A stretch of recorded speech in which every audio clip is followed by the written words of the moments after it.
What's up? All right, so now we're live to the people at home. We're not going to start the episode yet until Chris tells me he's ready. Are you ready for anything, Chris? Are you good? I just want you to know. Do you need to take a poop?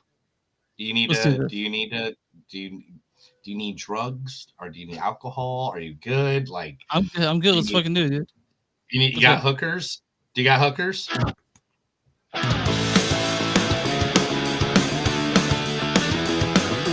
It's a show by Chris and Neil with all great movies. They are the real deal. We watch them all, so you don't have to. It's movies that don't suck and some that do. Ladies and gentlemen, boys and girls, listeners of all ages, welcome to another episode of Movies That Don't Suck and Some Do. My name is Neil. And I'm Chris. And this time, guys, it is the 2023 review. Yes, that means when we look over all the movies that we saw this past year, all 103 movies that we've reviewed. Oh my God. This past year, we got back in the theater, guys. The people returned to the theater. They made sure everyone knew that we love nuclear weapons and video games. John Wick kicked ass again, topping the box office and topping our hearts. Tom Cruise rented a cruise ship to try and cruise his movie into the summer way, and is still mission impossible to try to make the money back they lost. Defoe made a child monster into a sex monster, and then he stuck around an apartment and shat it all up. Nick Cage gave us 6 movies in 2023, but nobody can name more than 3. Jack Warlow showed us that white men can't jump.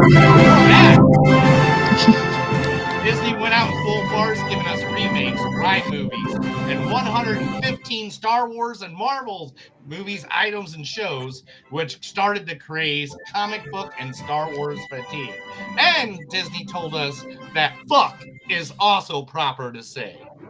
Don't forget, Indiana Jones finally dialed up the retirement home. Owen Wilson taught us how to make happy trees and blushing bushes. Vin Diesel reminded us that the word family exists by saying it 37 times in a film. This year started with a dancing homicidal doll and ended with a positive message on how to take down the patriarchy doll.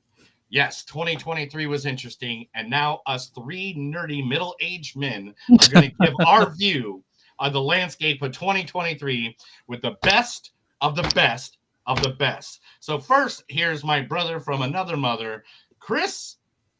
Yes, sir. I'm here. And then joining us from the state where you don't even want to say your crazy cousin is from, Mark Rodley. I once again brought dinner, which seems to be our yearly tradition. I know. I mean, we're at your time, because you're in Florida. This is like what, like 9 o'clock? It is 7:30, Big Ben. I know. I was just making fun of the fact that Chris doesn't think I know what Eastern time is. Well, let's just making sure. Yes, you guys keep. And look, I asked to be on here. I'm not going to be like Alexis is on my show and be like, I am besieged on all sides. You dragged me here against my will. No, I begged to come on. I'm glad you're here. Yeah, and this is my fun. It's like literally, I already have a party set up to go to after this, because like this is like one of my favorite episodes. So it's like, hey guys, can I get on the show? Can I be part of your yearly review? Like, yeah, absolutely. Okay, what time? 7:30 your time. Look, man, like we're busy people. We have dinner. Yet again, I'm going to eat on your show like a good podcaster. That's fair. That's good stuff. That's good stuff. And so now we got the top 10 of 2023. Now we're going to go through the top 10. We're going to go through the worst 5 of 2023 at some point. We're going to go through our honorable mentions, because to be honest, I think I could have done a top 20 for this year, because there was I had to keep knocking movies off my list. Like there's one movie I literally remembered last night. Chris like and I have been going back and forth. Everything. So Chris and I send each other nudes, but also we've been sharing each other's. We've been whipping out and sharing each other's lists and comparing them.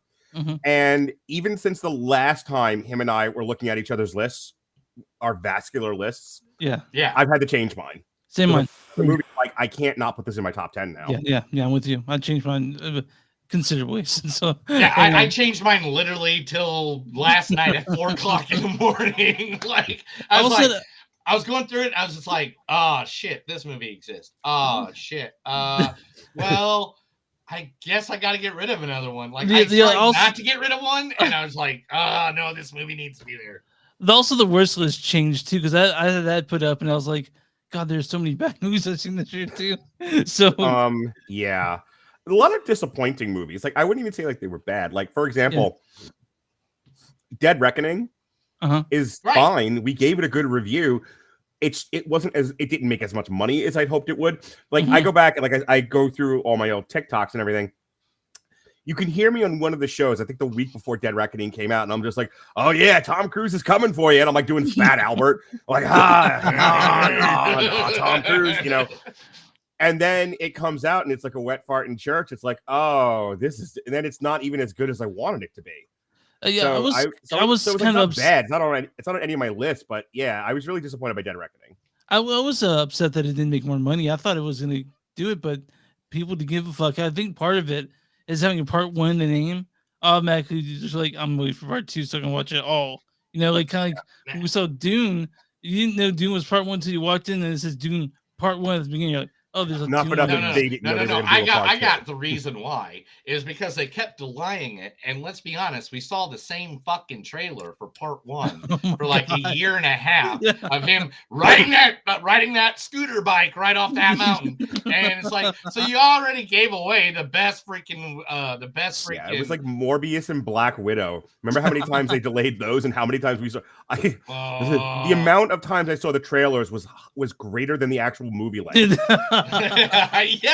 Yes, by any means. I agree with that. Well, guys, I'm thinking we should jump into this. So roundabout, do you guys want to rock, paper, scissors? Like who wants to go first? I'll go first with my number. You'll go first. All right. So Chris, starting our top 10 list. Yes, top 10 list. Oh, my number 10 is The Killer. The what? The Killer. The Netflix. Oh, movie. Dude, I'm gonna have to go back and change my list again. I'm just kidding. So, The Killer. So it's not God tier Fincher, but it's pretty good. When it comes to being Fincher, I just realized I got the German version of the poster. That's okay. It still says I guess it says The Killer. Der Killer. Der Killer. So the thing about what I love about this is, you have David Fincher and you have Michael Fassbender, two like amazing artists, and they come together and they make just a fucking solid movie, right? Like, they're just so professional and it felt so clean that way. Fincher's been doing something different each movie, but this one sort of just seems it's tight and it's just, to me, it felt right to me. And I can't really explain why. I tried to put into words why I thought this was number 10, but it felt right number 10 for me because I was excited for it and I wasn't let down when I saw it. I have not seen The Killer. I'm going to see it a little later this year. Yeah. My friend Sean Comer and it's I on Netflix. Did a triple feature of David Lynch movies. We did Mulholland Drive. Yeah. We did Lost Highway, whichever the name of the movie is called. Lost Highway. And then we did Blue Velvet. Because I can hear your fucking radio, you stupid shit. And we talked about how like later on, like this year, we need to do The Killer. We did a whole thing on David Lynch and how like, what an auteur filmmaker he is. So I'm excited for it. I've heard nothing but good things about The Killer. It's just one of those where I think I had it on my list of things to review and then shit happens. Yeah. Actually, if I remember correctly, we were supposed to do The Killer with Pain Hustlers, and I didn't get the chance to see either of them, and we ended up doing Godzilla -1. Oh, well, I mean, Godzilla -1's a great one, too. We'll talk about that later. I'm sure we'll talk about that later. All right, good. Let's move it along. Mark, what you got? The number 10 movie on my list of great movies this year is Evil Dead Rise. And oh my God, I love you. I love I you. love you, Neil. This is the movie. This is the movie I had to knock off of one of my lists It came because close. yeah, it got knocked off of my list because of the fact that literally I found out another movie existed. Yeah. Anyway, but continue. Excuse me. No worries. My list is a combination of the movies I enjoyed the most, along with Yeah. which was made the best. Oh yeah. And so it's 50-50. And Evil Dead Rise is one of the best made films this year. Mhm. I said it on our review, the sound design should win an Oscar.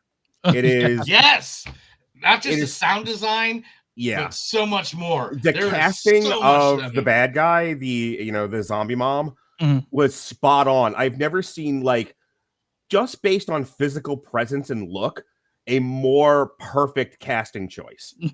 When she devolves into whatever they call the creatures in those movies, Yeah. she The looks Evilites. yeah, Is it the she looks Evilites? so Is it the scary and so perfect. She has this walk yeah, about yeah. her where you like, is it weird that I want to bang the zombie mom? Like, it's so good. I'm She not almost turned into like zombie Emilia Djokovic. yeah, kind of. Like, I it's like she when she walks down the hallway and she's like killing the neighbors. Yeah. I was like, now imagine that on a runway though. In Paris. She's perfect. The kids were all good. They were all solid performances. It's a slight story, but I think it had really good scares, a lot of graphic Mhm. imagery. Oh It was yeah. unsettling. Like I went with the bog witch that used to live in my house, and there was a couple of times I almost fucking jumped in her lap, like protect me, bog witch, and she was like, "I'll cast a spell." No. Oh, like the gore in it was great, and the thing is, it shows. Even though like Evil Dead, the other remake came out like a couple years ago, it shows that you don't need it to be kids in a cabin in a wood getting Right. scared or Bruce Campbell involved. As long as you can do it and you can do it correctly, even though Bruce Yeah. Campbell was the voice on the record, I know Yeah. that's one of the It things. absolutely it was in the But- spirit of the Evil Dead IP, and Yeah. like I said, the actual technical movie crafts is some of the best this year, and that's why it made my top 10. So I saw it at Panic Fest last year, with Okay. a full theater, because they're showing a week early because Panic Fest or whatever. And I gotta tell you, that cheesier scene, I could hear the whole theater just Oh, So yeah. it's been a while since I've almost vomited while watching a movie. But when Yeah, when yeah. she was chewing the glass, I'm like, the bog witch is Oh. like, please don't vomit on me. And I'm like, I'm not making any promises. It's so gross, but it's so good. Yeah, oh yeah, Yeah. it's an effective fucking movie, and it Yes. everyone my wife was squirming the whole time while watching it. So Dude, to this day, when I think about it, I still have that, like, you know. All right. Dude, that was one of, like, seriously, again, that was a movie that it was on my top 10 at one point. It was in my honorable mentions, but then like it got moved around a lot. And that is actually the movie I cut at 4 a.m. this morning to make it to I make get the it. other room for the movies I put on. I have a funny feeling like my honorable mentions and your like bottom 5 are going to be like interchangeable to where it's personal preference. It might be, dude. I'm not gonna lie. All right, Neil. No. Because you said a lot of your bottom 5, the worst, were Disney movies. And Oh no, I'm talking about like my bottom in the top 10. Yeah, But yeah, Oh. my worst movies. Ugh, that fucking. So we did our year in review on Monday, yeah. and I go through and I make a spreadsheet of the budget times 2. Take that number and subtract it from the worldwide total. Oh wow. Using that mathematics, Disney lost $500 million in the Good. year of our Lord Yeah. 2023. Fucking good. Yeah. Like that is a company in fucking free fall, and a lot of their movies are on my worst 5. By any means. All right, so moving on. Here's Your my number 10. top 10. Number 10. Number 10. Now, I judge movies on rewatchability as Mhm. much as I charge them on how good of a film they are. So, my top 10 is probably going to look a lot different than your guys' top 10. I just want you guys to know that. And I had to put this one at top 10 because I thought it was the movie that I would rewatch. In fact, I've already rewatched it at least 10, 15 times. And that is the one, the only. Mm. John Wick 4. Too low. Yeah. How is No, that not higher? no, on no. your I'll, list? I'll no. When I explain things later, you'll understand why this is as low as Okay. it is. But the entire movie is one spectacular sequence after another. Never stops until the final minutes. One nonstop sequence that one stood out was John and the Marquise meeting Paris area. The up the stairs, down the stairs, up the stairs. One of the best action scenes and stuff. There's a whole scene that kind of reminded me of the Warriors from 1979 that I really, really love. Like, I really thought the dude was gonna be like, Warriors come out to play. Even though I really wanted this to be higher, I'll tell you why when the other ones pop up, and So- you'll know why. So Do you want to know where it is? Wick, Do you want John to know Wick where it is on my 4. list? Because it's on mine. So No, I don't not remember how yet, we did not this yet, last not year. Yet, not yet. We're Okay, just gonna keep let me going say until this, and maybe this gives away where it is on my list. But I'm going to tell you, it is the best made, both in craft and enjoyment, pure action movie of the year of our Lord 2023. There's not a single movie. There's another action movie on my list, but this was even better than that one. When you think of all the craft elements plus pure enjoyment, it doesn't get any better than John Wick 4. I will say There that is- that overhead there- long shot, it was one of the best scenes I've ever seen in cinema. Yeah. Like to this Um, day, that overhead John long shot Wick- near the end. John That- Wick 4 it is literally I think the only action movie I have on my top 10. Really? So I look, I love you, Neil. I will There's marry. one other movie, but it's more drama than action. I'm gonna say that. I will gay poly marry you, Neil. But let me tell you. I Let me tell you. literally thought about this list this year. I was like, literally put it when we did ours, I did this on Monday on our show, and I was like, and the Alexis Hana of movies that don't suck and some that do, Neil, he's gonna have like all fucking Disney and fucking Marvel movies on his. Because I remember like Chris is the gay Cowboys eating pudding guy. Yeah, yeah, His nihilists are gonna be more comparable, and then there's just like the Jingling Keys Pretty Colors list that Neil's gonna put together. So when you're like, oh, I only have one action movie on here, I'm like, really? Where's the real Neil? So, Bring the real Neil. I had a rule. We'll talk about it later. I had a rule that I didn't want to put any sequels on my top 10 list. Yeah. But And I so do. your I number do. 9? Huh? What's your number 9? Oh, number 9. My number 9 is Wonka. What? Yeah. Yeah. Yeah. Like the Wonka? Yeah, Like the this Wonka? yeah, it's the most wholesome movie I've seen all year. Timothy, You hate Windmill- musicals. Timothy Windmill. You tell me not to book musicals because you hate them. dude. Timothy Windmill almost immediately. I actually walked out of this movie still like smiling and skipping. That's how happy this movie feels. I love the whole alternative European city, and I even picked up What? chocolate on the way home, dude. I fucking love Wonka because it made me feel so good inside. Paul Okay, King. so Ken, Wonka's higher on my list than that. It's absolutely on my list. My comments about Wonka when we reviewed it were, it was nice to see a return to old Hollywood. Yeah, Like yeah. it's clearly got a distinctive set design. Mhm. The musical numbers were all great, not yeah. memorable, not distinctive, but taken as a whole, you're right. It was light, it was airy, it was beautiful, and it reminded me of what Hollywood, like the golden age of Hollywood musicals. It was so You know- gorgeous, you know like why? just the colors, just everything about it. Just it made me feel good walking out of it. Which Yeah. I gotta tell you, most movies I watch, I end up I want to feel bad coming out, but this one I just didn't have a smile. I was just feeling so good No, about Wonka when I no. walked out. Bottom line, this is the thing about Wonka. This is why I think it was so good. Wonka, like the original Willy Wonka and the Chocolate Factory, Gene Wilder, of course, fucking golden star in the damn movie. But how many of the other characters do you remember so distinctly? Like you remember Granwood Joe, you remember Veruca Salt, you remember the Oompa Loompas, you remember everything because each character did such a good part in that movie that even though Willy Wonka's there, he's not the main character and stuff. It's all spread out amongst every person has their time, just like this movie Wonka, where Olivia Colman as the laundry lady, as you have Hugh Grant as the Oompa Loompa, as you have Noodle, as you have the chocolate 3, whatever and each one of them is so distinctive that it makes the whole movie better because you're not just concentrating on one character like the Charlie and the Chocolate Factory of Tim Burton. Oh, that Tim Burton Johnny Depp one was a piece of shit. Yeah, and the reason being is because they were concentrating so much on Willy Wonka. Right. They weren't concentrating on all the side characters, and all the side characters got thrown to the side. And the thing is, with Wonka, it always has to be a full cast. It has to be a Knives Out, a Glass Onion, a Murder on the Orient Express. It has to be like everybody has to come together, or it doesn't work at all. I agree.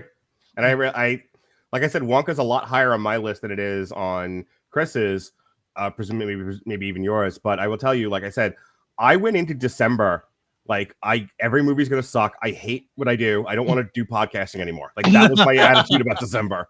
Like Wonka, Aquaman, like oh my god, just give me the Iron Claw because I'm a huge wrestling fan, and let's get the fuck out of this year already. And I saw Wonka, and I was like tears in my eyes. My kids all enjoyed it. I took them, like it was. So, and I like we went on. I did the review with Robert and Alexis, and I was like gushing about this movie. I was like, I can't. It surprised the shit out of me because I was not looking forward to it at all. I was with you, man. Walked in dreading it, and it completely turned me around. Like 10 minutes in, seeing Timothy Chalamet, who so dreamy, but he was so good. He so is. He so is. Like me and Timothy. Oh, the other night. We sat around, we hung out. Anyway, but that's great. Mark, number 9 for you. Extraction 2, the other really great action movie of this year. Look, it's a slight story. I did not think that one. Oh my god, I have 115 posters downloaded from it. I did not think someone was going to throw an Extraction 2. Here's what I say about our show, Damn You Hollywood, on W2M Network. It's movie deconstruction on at every facet of making a movie, from the craft to the marketing to the financial. And when I think about Extraction 2 and why it made my list, there was not, besides John Wick, there was not another action movie I saw this year that was as competently made as Extraction 2. His invasion of the prison and then escape, the one shot of him fighting through all the guards. Robert, when we talked about this on Monday, Robert actually was like, at one point he blocks a Molotov cocktail, his arm catches fire, and he starts punching people with his fiery fist. Yes! I mean, not to go off on a Chris Hemsworth needs more like gall for the stuff that he's done, not just Extraction 2, but everything. Like he was even the dumb secretary in the bad Ghostbusters movie. The only reason that movie was any good was because of him. He needs to get more respect in what he does. Look, I not to go off on a rant or a tangent, I'm going to say this really quickly. We're dealing with a movie marketplace that is desperately trying to cater to women without really understanding how women work.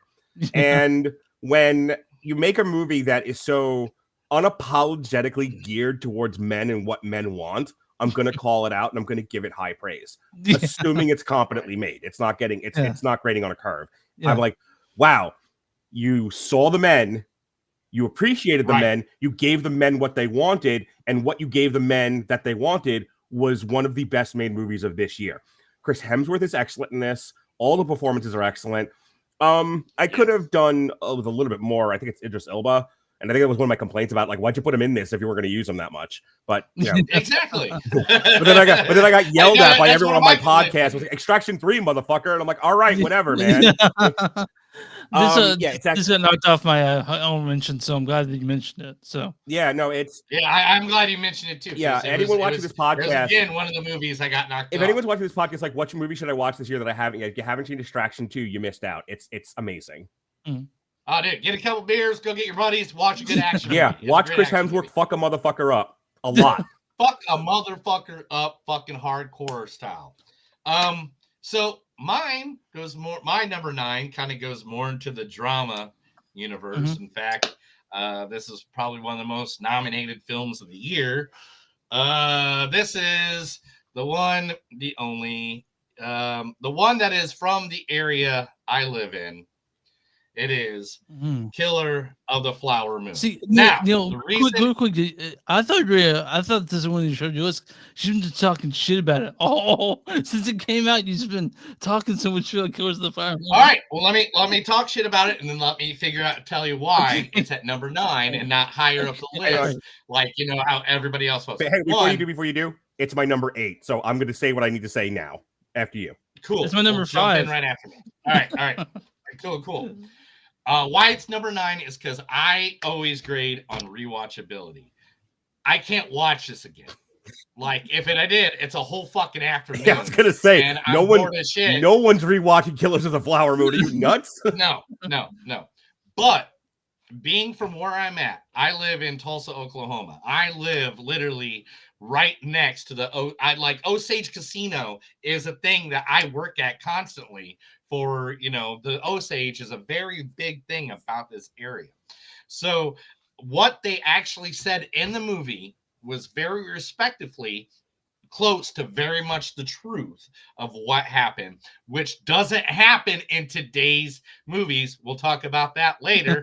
But there's very honest biography. But also, Martin Scorsese, obviously, he did the couple things that he's known for. First, he did A Complicated Relationship with American and its history. He sets the stage for the film by clearly telegraphing the inherent exploitation of the United States government's treatment of, Native Americans.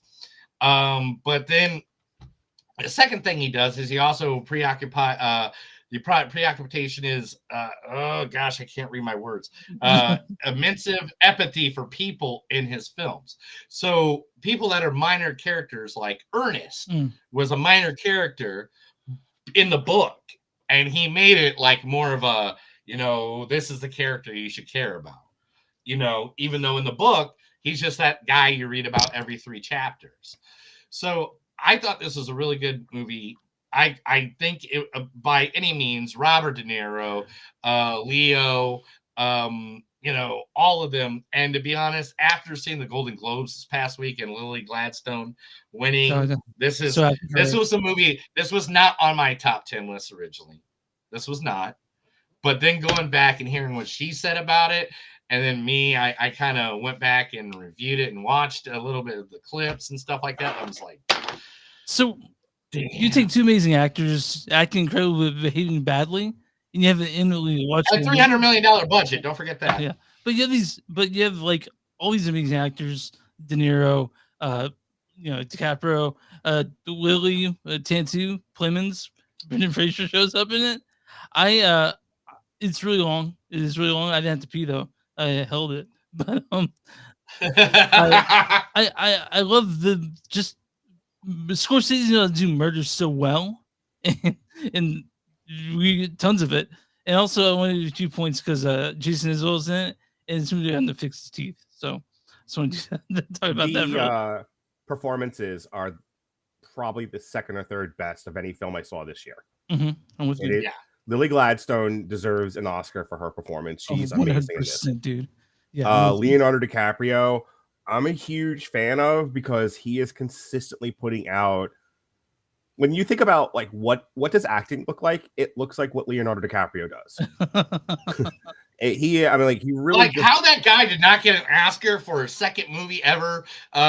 What's Eating Gilbert Grape? Fuck, come on, dude. The basketball time.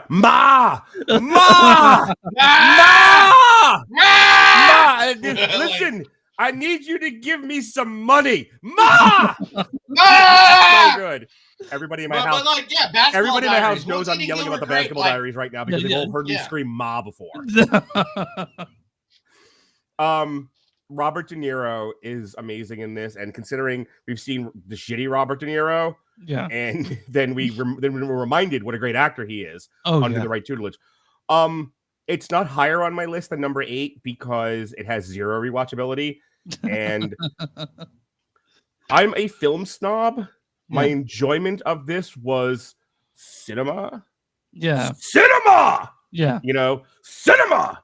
And that's about the only enjoyment I got out of it. Okay. Like, this is not a feel-good movie. This was not a rip-roaring roller coaster of a ride. This was come here. This was Oh my God! Now he's snagging people Come here. to jump in and say On things three. with him. What's going on? on 3. One, Cinema. 2, 3. 1, 2, 3. Cinema! Hell yeah. And that is about all I have to say about Killers of the Flower Moon. It is Okay. exquisite cinema. It is not enjoyable. Chris, what's your number 8? The Holdovers. The whole. Yeah, this movie. At number 8. Yeah, this came out like October, November. It's got Paul Giamatti. It's directed and partially by Alexander Payne. Alexander Payne did Election. He did Descendants, and he did Citizen Ruth. And he did Sideways. And this is, to me, this is Alexander Payne at his best when he puts heart into a movie. I think Neil, you saw you liked it too, right? I think I gushed about it. It was a good movie. Okay, I'll fine. talk about it later. Okay, but I love the whole feel of this thing. It's a Christmas movie, which we don't get a whole lot of anymore, I guess, or a good one at least. I cried like a bitch twice in this movie. I was sobbing in my seat next to my buddy who was stone faced, looked over. I'm like covering my eyes a bit, but He cries when I tell him about dead kittens. Yeah. But Dominic Sessa, the guy who played the main character, and this is amazing. Giamatti's amazing, and just having that whole feel of a '70s film with even the grain and the cigarette burn in the top right. It just made me feel good inside, and I cried and I felt good. And I haven't been able to talk to too many people about the movie because no one saw it. So hopefully, for the next. Will you stop smoking weed on camera? I haven't seen it yet. I'm It's not on my smoking list. weed. I'm smoking tobacco, actually. You dumbass. It's on my list of things to watch. It's on Peacock now, so I have no excuse. I will tell you that my partner, my other hetero life mate, Robert Winfrey of Damn You Hollywood, it's high up on his top 10. Okay. And it's high up on his top 10, considering most movies these days make him consider suicide. High praise. This movie starts with you wanting to. High praise from the man from Utah. So, Man. that's really like my only contribution to this part of the conversation. It's a movie I need to see. Yeah, Holdovers. All right, so number 8, number 8 already is Killer of the Flower Moon for you. Any other parts you want to put on there, Mark? As far as talking about Killers of the Flower Moon, I think one of the things we talked about was the color paletting. Martin Scorsese took a very drab part of the United States and gave it.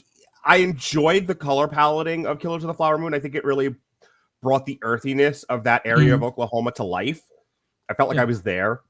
It does. It really does. That's the reason I like it so much. And after reevaluating it, is because literally, my wife and my mother-in-law, literally, are part Native American. So we're literally a part of that culture around here.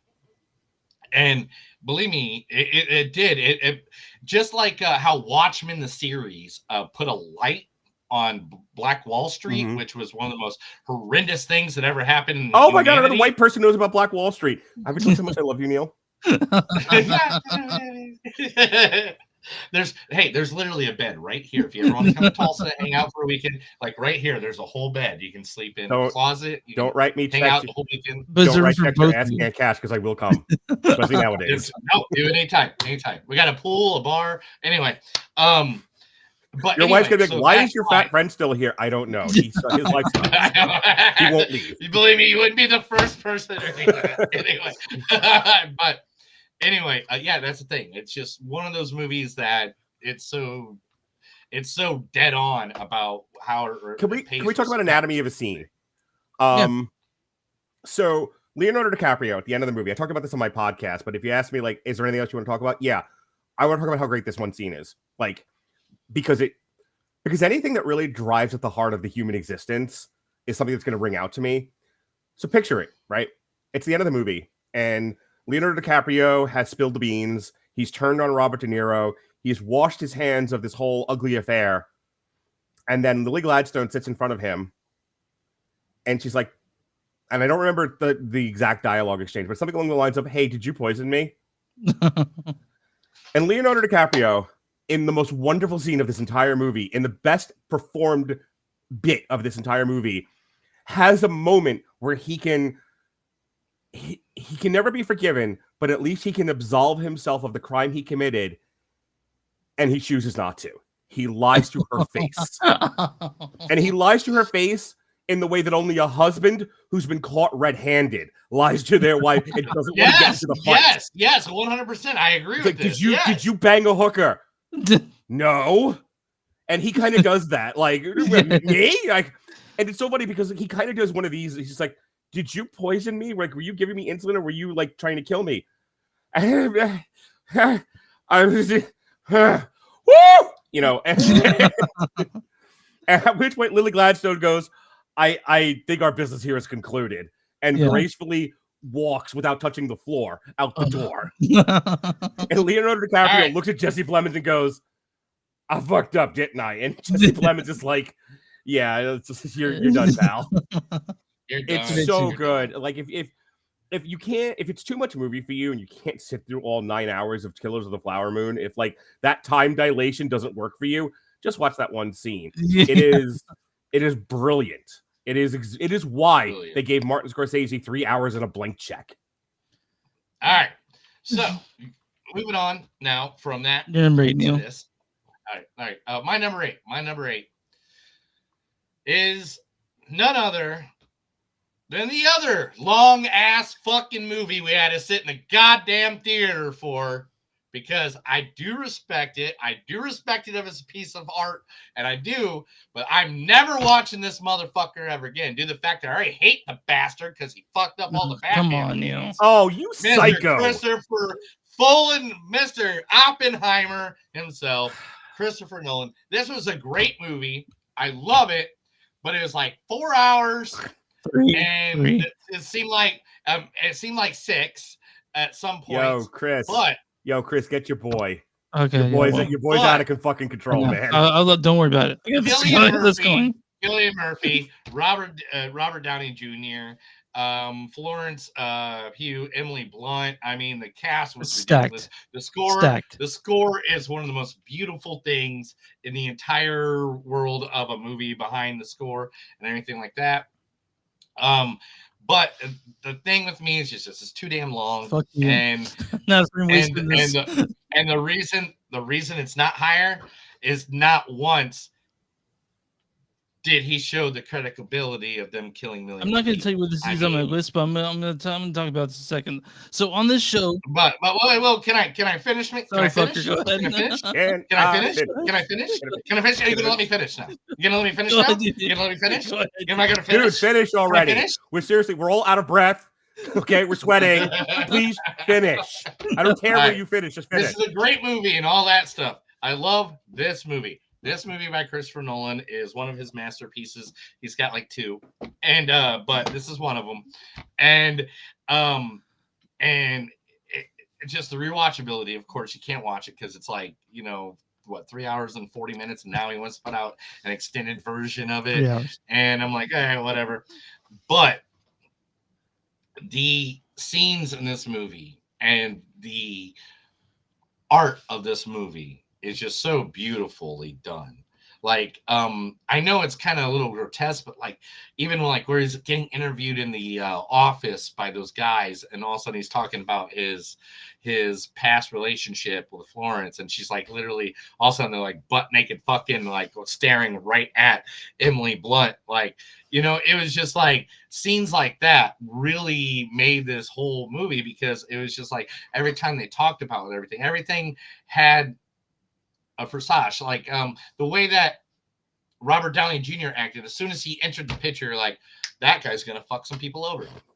Like, you just knew it from the way his attitude was, the way his personality was, and they all knocked it out of the park. The music in this movie, the visuals in this movie, the direction in this movie was fucking ridiculously awesome. For me to even put a Christopher Nolan movie in my top 10 list fucking really tells you how much I appreciate this film. I am not a man that scares easily. I've died a few times. I'm a big angry New Yorker. Nothing much scares me. I'll fucking fight a horse. I don't care. I'm frightened about what you put above Oppenheimer. What nonsense did you think was better than Oppenheimer? Oh yeah, a lot. And the reason being is coming over my hatred for Christopher Nolan which is and how he insane to butchered, me. But- Joker, Fuck how he butchered you. Batman, how he butchered my I don't even know what he's entire saying anymore, fucking Chris. favorite franchise. At this point, Literally, I feel like Neil had a right here, stroke, right and here, all I'm on hearing my is. desk, on my desk. Here. Look at this. This is the Long Halloween, right? Signed by Tim Sale to Neil, right here on my desk. Okay. I literally love Batman and Joker, and he You fucked apparently them so hate movies, hardcore. though. It's weird that you do a podcast about it. So No, I just hate people that fuck. okay, so fuck over Neil, characters I love. real quick. Like literally, I got Detective Comics 1 through number like the last 6 months. But it's so right odd here you on don't my- watch movies and like them. Yeah. So Neil, here's the deal. I've talked to many Batman fans that love The Dark Knight, which to me, and you can disagree, it's my favorite Batman movie. Easy. And I'm sure each one of them was under the age of 25. No, they're all It's fine. they're over the age of 40. Anyway, I've said it before. I will say it again. The Batman is the best Batman movie. The best movie starring Batman is The Dark Knight. no, that's a good one. That's good. So I will agree with that, but I hate how he fucking butchered my characters. That's the Yeah. thing. That's what I, Yeah. I love it. I'm not going to say it's not a good movie, it's not great. and we're not going to do long. Yeah. So Chris, So but I'm not. real quick, I want. But I'm not saying that. Just let me finish my sentence. Can I finish? I'm finish? using Please my finish all over now. us. Anyway, it's not the fact that it's just it was not my Batman. It was not my Okay. Joker. Period. That's who it was. Anyway. So imagine making a 3-hour blockbuster movie in IMAX about the making of an atomic bomb. Because that's Can I quote Robert again? Robert's line from Monday pretty much sums up the Barbenheimer thing for me. Barbie was always going to get made. Not maybe the movie we got, but there was always going to be a Barbie movie at some point. Mhm.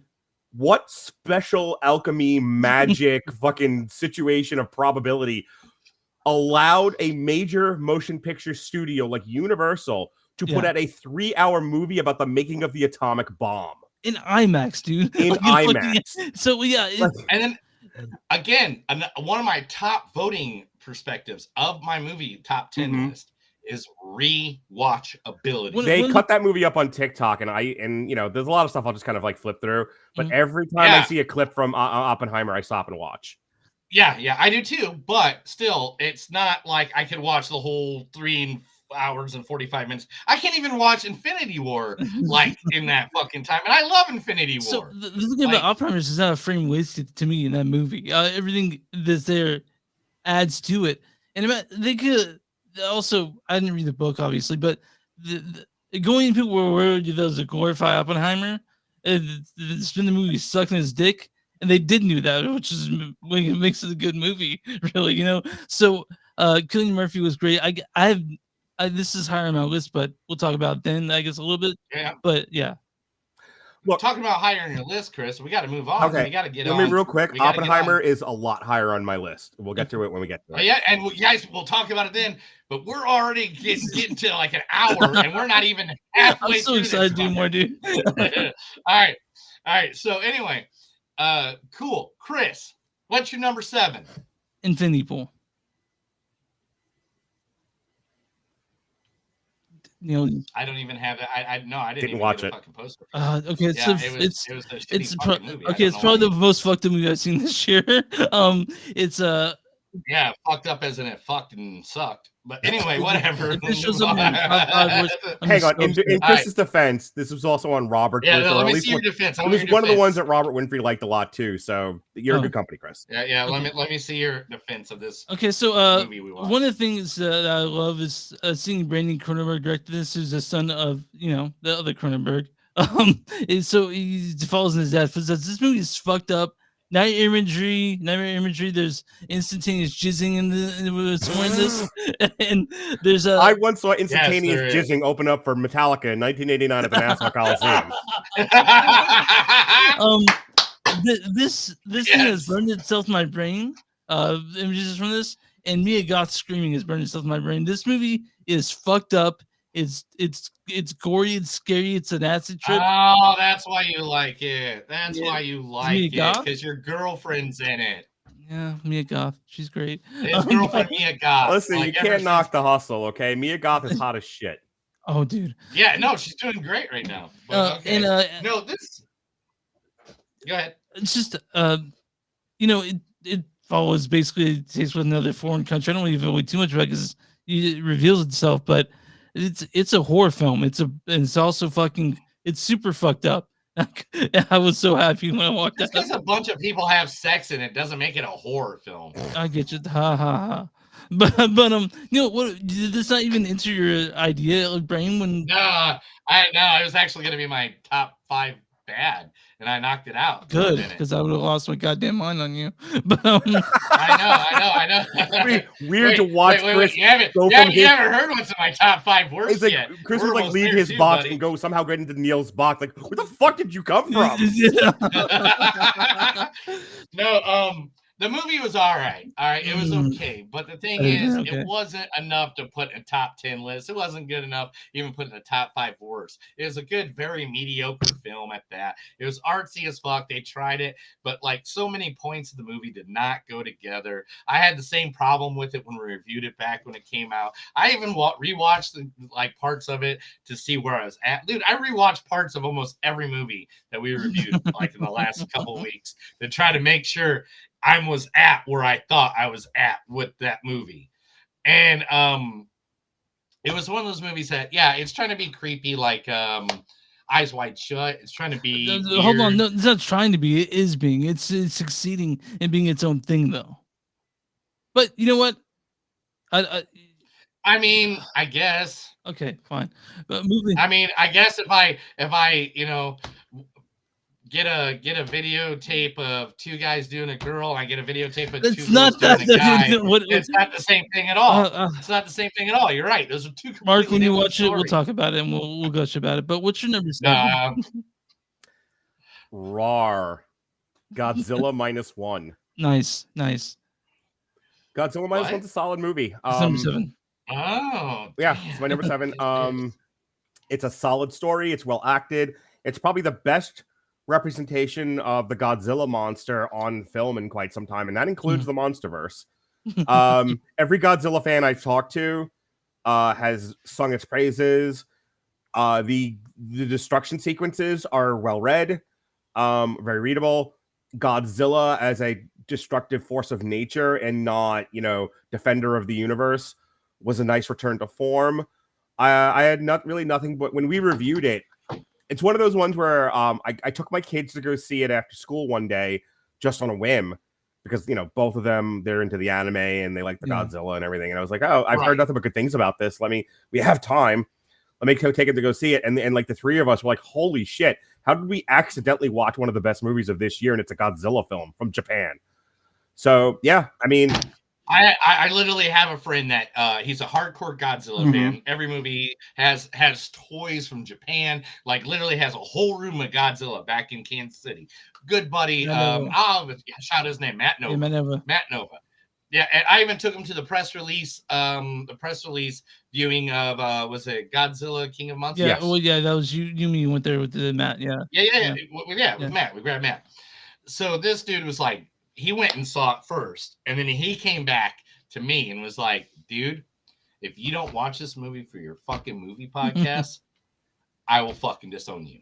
Yeah, I mean, it's And not I was wrong. like, The cool. first time And- Godzilla uses his atomic breath, and it's and you hear the clicking of his scales, and then they all pop up like a giant toaster, and he shoots it out, and it like rivaled Nolan's Oppenheimer nuclear explosion. It was so loud. Oh yeah. Like, if you're gonna blow up anything like the size between a city and a planet, that's what you want it to sound like. So again, it met all my craft criteria. It met all my drama criteria. It's not higher on my list because there were things I just enjoyed more. Yeah. But my kids love the shit out of it. Right. Yeah. Oh no. I'm with you on this movie is incredible.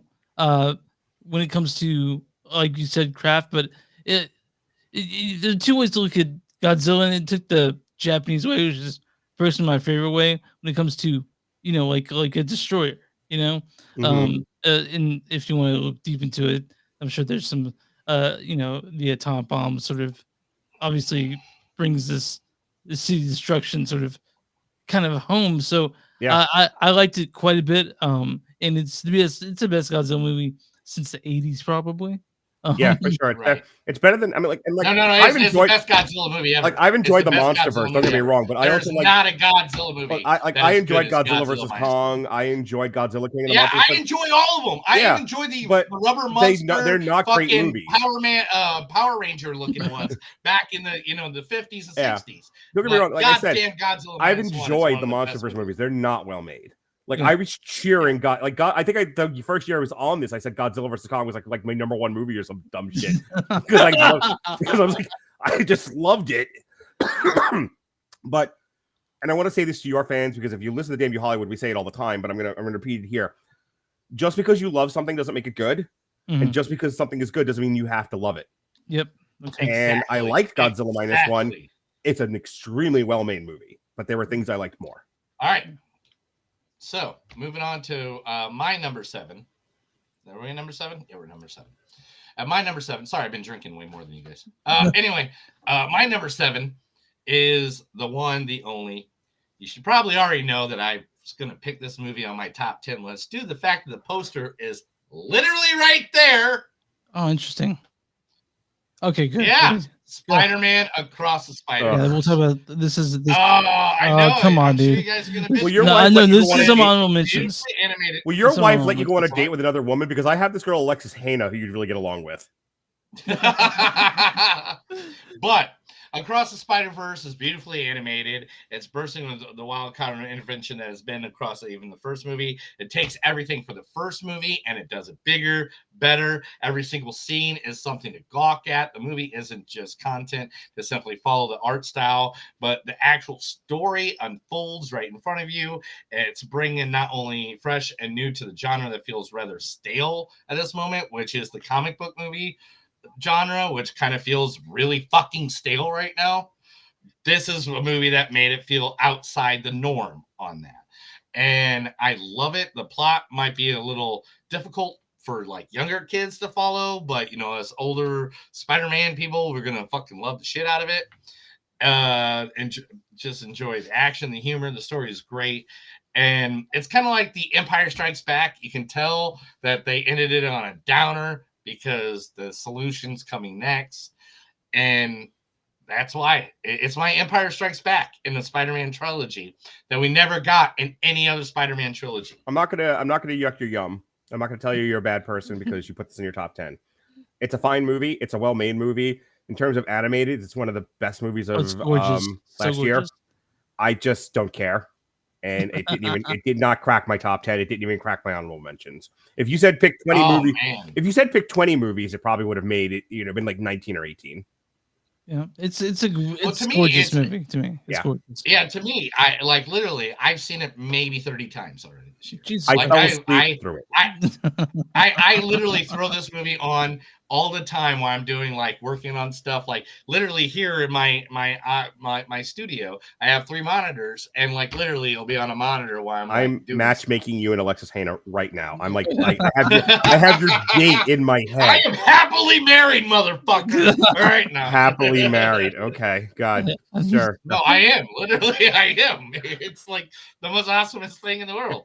I already married my best friend. Oh, dude. that's sweet. Don't worry. Oh. So Whatever. We'll talk. Number 6. Uh, Number 6 uh, for Chris. Asteroid City.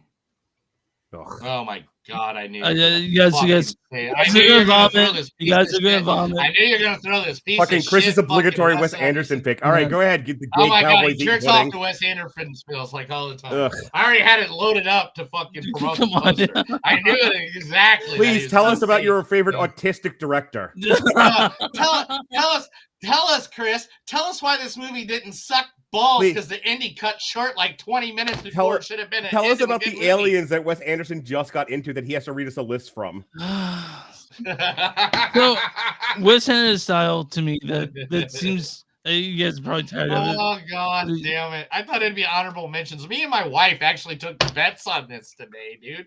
I think this is what inevitably broke up my marriage. So this is to me. This was. I watched it today. In fact, just to make sure I still liked it, because I was. I was afraid of you guys doing that. I was afraid Yeah, of it. to I make was sure you terrified. still like the Wes Anderson. I was movie. like, with Sinister Six, I'm gonna see people that are just just doing this to me. But Wes Anderson, he has a style to me that seems to be able to keep fresh and sees for me. Neil, and you liked the Fish Dispatcher stuff, doing that thing. No. By any means. Do I like Wes Anderson? Yes. Do I think he has great movies? Yes. Do I think this is even in the top 5? No. And I 100% told you this when we reviewed this. It felt like it was a cop out for the last part of this fucking movie because of the way they treated. Like all of a sudden, it was like they had this great story going, and all of a sudden it was like, nope, you don't get the ending of that story. We're just gonna do a different. Well, Neil is movie within a movie within a movie, kind of. Like to me. Dude, I really liked it. You're gonna drag me to drinking. Okay, what? Okay. So to me, what? Do you have just a cooler belt? Okay. All right. Anyway. Nice. Yeah.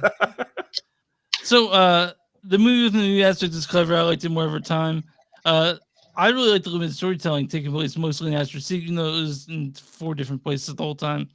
The actress in obviously where Anderson is, you can't avoid that, but he had all his best people there. And I like Tom Hanks there. He's probably filming for Bill Murray because he wasn't there. And like I said, I like Jeffrey Wright about just about everything. If Jeffrey Wright's in this movie, it automatically gives me some faith in it. And I really like the Asteroid City just because it's classic Anderson, that aspect of it. Neil's giving me the thumbs up. And let's move on to your number 6. Mark, if you could do it. Oh, it's so funny. I have to now follow. Mark, Chris, Neil. That's the order. I have to follow like a film nerd's defense of Wes Anderson, who is a film nerd darling. Yeah. With this next film, which kind of makes me seem like a meathead. But hear me out. Gran Turismo. Thank you. I love it. I love it. Go for it, bro. Film is a visual medium, and with the visuals, the aesthetic in Gran Turismo is one of the best I saw this year. The use of cinematography, the different layers captured in a single frame of this movie, so that you got a feel of the video game, but you were still in real life. You were still in the story. There was a dynamism in the filming that I think is absent in a lot of movies, and I think this movie really made use of it.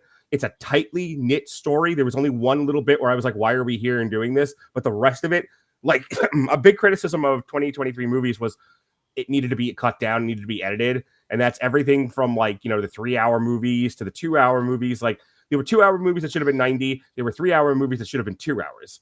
Gran Turismo was darn near perfect length. Perfect. Yeah. The little bit that he does with when he's dating the girl, like in the middle of the movie, where after he's been successful, I was like, I got to give a little bit of, well, it just could have been done better. It was my only criticism of the movie. Is my point. Like I was like, this was done shitty, but the rest of it's so good, I don't care. The performances are fantastic. Neil Blomkamp, I know he has his critics, but I think he was the right guy with the right project, and he nailed a grand slam. Perfect. It would be higher, except there were movies I enjoyed more. So the thing that and also Dave Harper, we got to Harper. 1 second, Chris. That's what I said, and you interrupted me. You interrupted me, and it fucking ruined my train of thought. Anyway, Harper, like, literally is one of the best actors out there right now. Oh, he's so good in this. Yeah, like there are shitty movies that he's in that I'll watch just because I know he's in. Compare David Harbour in Gran Turismo to David Harbour in that bullshit Black Widow movie. Oh man, but that's the whole reason I watched the Black Widow movie is for him as Red Guardian. I beat Captain America once when I was, like whatever. But anyway, but still, yes, he has his ups and downs, and this is like Stranger Things knock out of the park acting. Yeah, it's excellent. In that, so seeing this in theaters is what really made me enjoy it. Like, the sound, and you felt the fucking car you're in. So I did like Gran Turismo. It didn't make my list, but I appreciate that it's on yours for sure. It's an exciting movie. It should be if you are an appreciator of film and film craft, you should watch Gran Turismo. Yeah, there's stuff in there that you won't see it anywhere else. So exactly. Neil did a great job Neil Blomkamp did a great job. So yeah. All right. So my number 6, before we get to the wonderful worst and your guys' fight off here in a second. I can't wait for the fight off. Chris, we're going to have so much fun editing this episode. Anyway, my number 6, I'm sorry to tell you guys this, but you already said it earlier. It's The Killer. Killer was my number 6. This was the movie I forgot existed, even though I went through our 103 movies. And I was like, oh, shit, the fucking Killer. And then I watched it right then and there at 2 a.m. in the morning. Oh, really? and I was like, God damn, I love this movie. It reminds me of like the old Guy Ritchie films. Yeah, Snatch, I guess. Yeah, like Train Spotting, Lock, Stock, and Two. I think it's way cleaner. You know, like way it cleaner reminds than me that of, to me. it's very clean. It's got some good old fashioned like Jason Bourne masculine action film, but it suburbs from some of the expectations by in a way. It's meant to be done. Alex Nolet and David Fincher's, like, it just seemed like the two of them were meant to like put it all together. I'm so glad. I'm so glad you like this movie that much. I didn't expect it. I love this movie. And the thing is, Michael Fassbender has just badass in this movie, and it's like his Taken. It's like his Jason Bourne. It's like his, it's his version of finally coming out and showing how badass. It should have been maybe Assassin's Creed. Maybe it should have been fucking Dark Phoenix. Maybe it should have been something else where he tried to be, hey, look, guys, I'm a fucking badass, and nobody's taking notes. Have you seen Shame, Mark? This was the movie. Huh? Have you guys seen Shame? Yeah. Shame, Shame. Yeah. No. Okay, well, it's just Michael Fassbender shows off his dick in that movie. I'm like, God damn. Oh, guilty now? Yeah. You got a big old dick. Yes. You got a I'm big like old looking dick. like I'm like that. Okay. It's like you just it's like yeah. I'm like, look at that thing. Well, It goes from a holdovers and the banana Killer to- and Shame then. On my next. Oh my God, she just took a 12-inch salami right down the throat. Have you ever seen that in your whole day? No, Howard, I haven't. Anyway,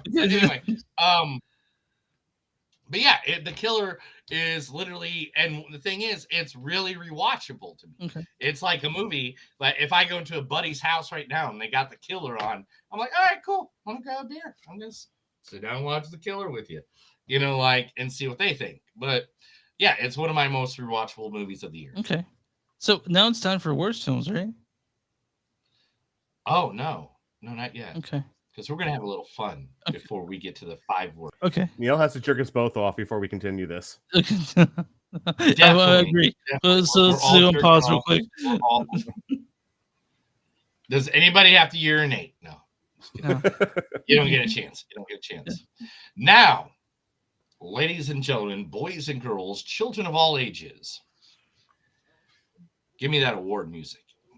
Oh yeah. Okay. Sorry. We are going to say I'm going to say a quote from one of the top 10 quotes voted on by IMDb, Rotten Tomatoes. I got the ones, I put them all together, the ones that I thought were the top 10. You two guys are going to have to tell me. First, it doesn't matter. Ring in saying your name, Mark, Chris, whatever. I'm just Yell Banana. Yell Banana. Yeah, Yell Banana. Yell Banana. I like that. Yell Banana. And tell me what movie, and these are all award nominated movies, that this movie is. Okay. I'm ready. All right. I'll say Chris. He'll say Banana. All right. Number 10. Let's go of whatever was and walk into what is. Let go of whatever was and walk into what is. Yeah, I'm having trouble here. I don't know what it is. Yeah, you yelling it at me didn't help. Yeah. Well, that's how it was in the movie. Okay, so both of you suck. That was from Creed 3. Oh shit, I saw that one. Yeah, I did too. You guys did see all these movies you guys saw. Okay. That's why I put Okay. them together. I went and I took time, guys. Yeah, I I put don't- in the work. Yeah, I don't think that. I think yes, a lot of people that would know what that was. But hey, I appreciate the question. That was actually the #1 most voted favorite quote of 2020. What the fuck? I Okay. almost said I fucking put it Kylo Ren. at the end though. I put It's it so at funny the 'cause, end like, because I knew you guys wouldn't remember it. You read the 'cause it's a quote, and I'm goddamn just like, sports movie. You read the quote of like Kylo Ren, The Last Jedi? Like, what the fuck is doing? No, these are all from this year. Okay. All from Okay. 2023. No, I know. That's why I didn't Alright. say that stupid joke. All right, number 9. Number 9. They won't fear it until they understand it, and they won't understand it until they've used it. Theory. Banana. Go ahead. That would be Oppenheimer. Yeah. Very good. Got it. All right. One for Mark. Number 8. In an insane world, it is sane who are called crazy. In an insane world, it is the sane who are called crazy. I'm gonna guess St. Chris. I'm gonna fuck, dude. Say it one more time. In an insane world, it is the sane who are called crazy. Fuck, I don't know, man. All right, cool. That's from Super Mario Brothers. Oh, Okay. Yeah, I know. Okay. I made these fun, guys. I can't believe you don't know these. I got one. I know. You did great. You did great. Thank Mark's you. amazing, everybody. Anyway, you can just cut that out of this podcast. Use it. I have a lot of followers. Anyway. Everyone keeps telling me how my story is supposed to go. Oh, God damn it! You got to say your name first. I know, but I don't know if I know what it is. Everybody keeps telling me how my story is supposed to go. Is that also Creed? Uh, The Color Purple? Another movie with black people? It wouldn't be Creed again, would it?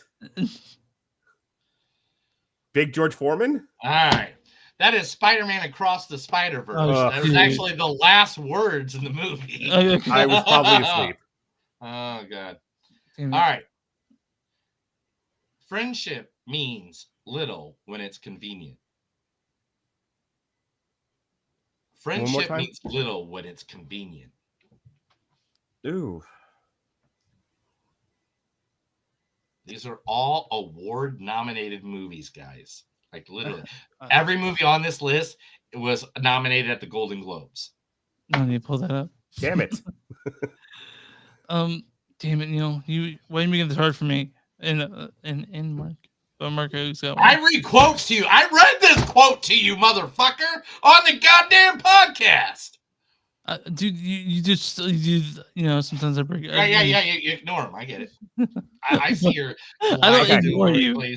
So years ago, we did an entire month dedicated to Alan Moore.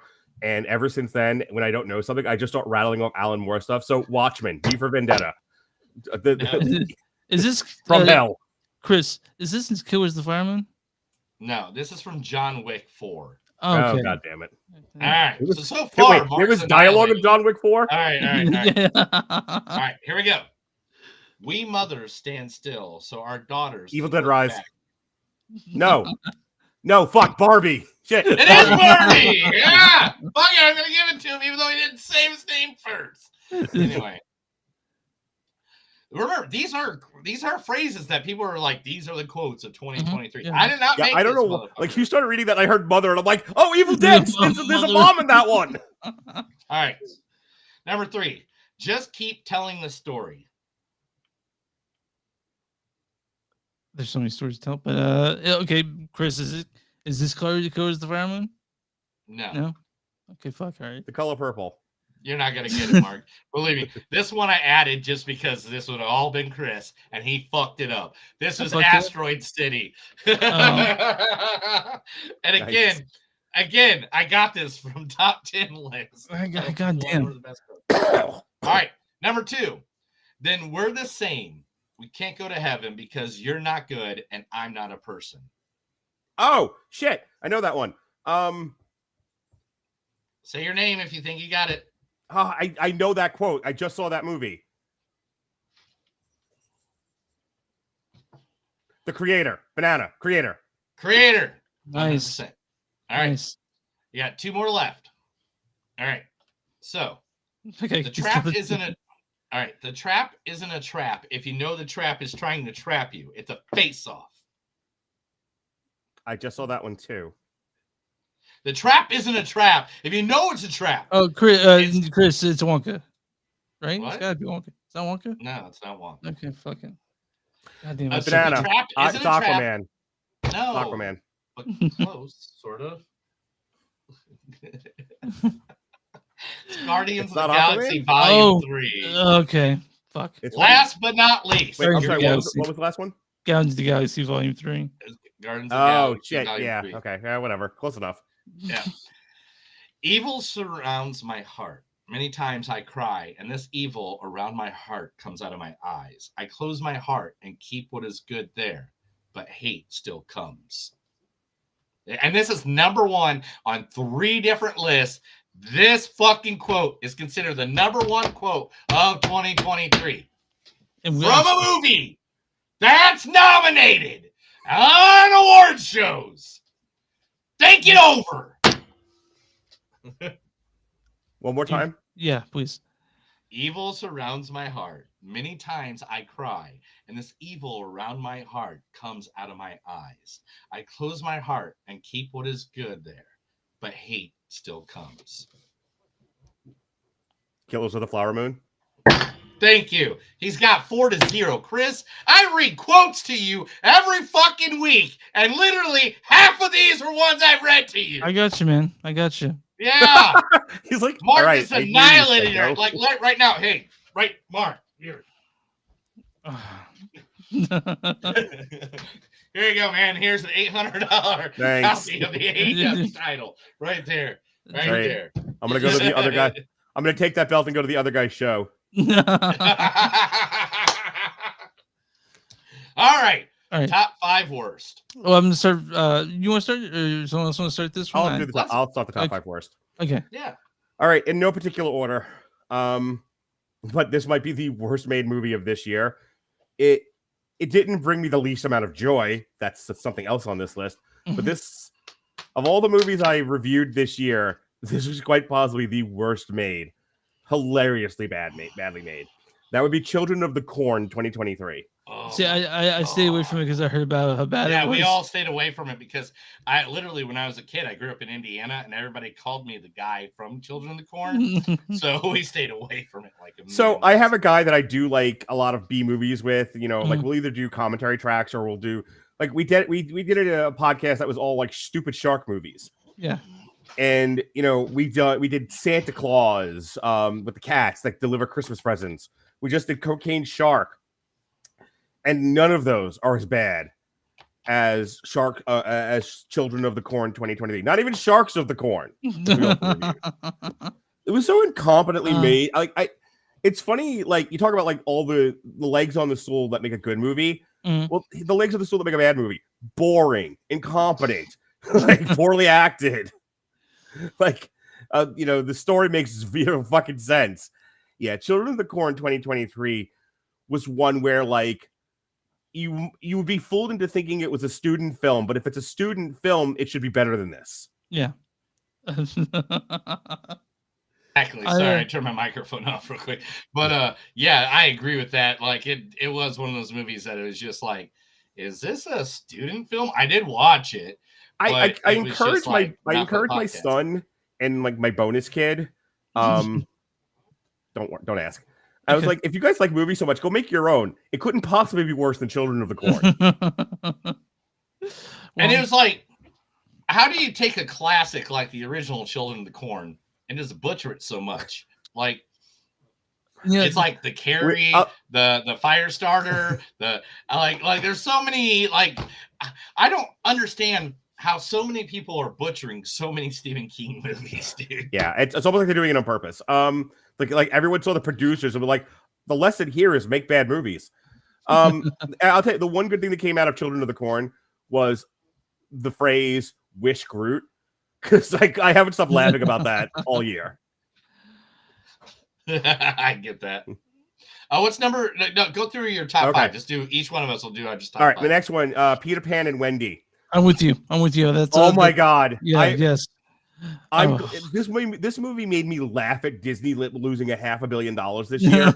This was a garbage movie, a fundamental misunderstanding of Peter Pan, made with cowardice by a studio that doesn't seem to understand people anymore. Yeah, It's awful. It's just It's doing its thing, bleeding its IPs dry. It's so the color paletting is bad. You know, the clear messaging and gearing this towards women, which I don't mind. When you see my number one movie, believe me, I'm not the anti-feminist that I might be coming across as. But sorry, if you're going like, we need a Peter Pan movie for women, and it's this trash, that's an insult to women. Like, women deserve better movies than Peter Pan. The main issue with this movie was that it's like the same they did with Aladdin. Yeah. Where they took the main guy who's supposed to be the main dude, which is Peter Pan, and it's like threw him to the fucking side. It's like, I mean, let's celebrate feminism. And by any means, I'm not against feminism. I'm just saying that it literally just. But you're complaining about one scene from Aladdin. You're complaining about the when she kicks open the door and she's like, "I'm a busy businesswoman who don't need no man" song. Yeah. That is 2 minutes of that movie. It's laughable. This it's was awful. The whole movie. This was the whole movie. And it made me stand up and piss on the movie screen. But it's only like 2 to 5 minutes of that movie. The rest of it's fine. It's still Aladdin's movie. This is the whole was movie. Dark. It was bleak, and definitely some professional help should have getting to those kids. Like something was fucking wrong. Yeah, Peter Pan and Wendy. Like not once. You can't have Peter Pan and not make it feel fantastic. Yeah. The reason why the last Peter Pan movie that really fucking worked, besides the cartoon, was goddamn Hook. Yeah. Because they made it feel like it's a fantasy world. It is a celebration of a child's imagination. If you can't get that much right, don't do the fucking movie. Exactly. I mean, like, look, a couple years ago, Robert and I reviewed Pan, and we were like, what the fuck is this shit? Yeah. Peter Pan and Wendy made Pan look like Killers with a Flower Moon. Good fucking God. I've never been angry. I have never been angry and bored at a movie before. This accomplished that task. Continue on. Little Mermaid. Look, I don't care that she's black. I knew that was going to be in your mind. I knew that was going to. I perfectly set it up to make sure that that poster was in my group, just to make sure. Okay, I can support. I don't care that she's we didn't black. see this movie. We didn't see this movie. We stared clear of it. Let me tell you, my wife was on the phone with her other partner the entire time, and I think she had a better time with the movie than I did. It was so like.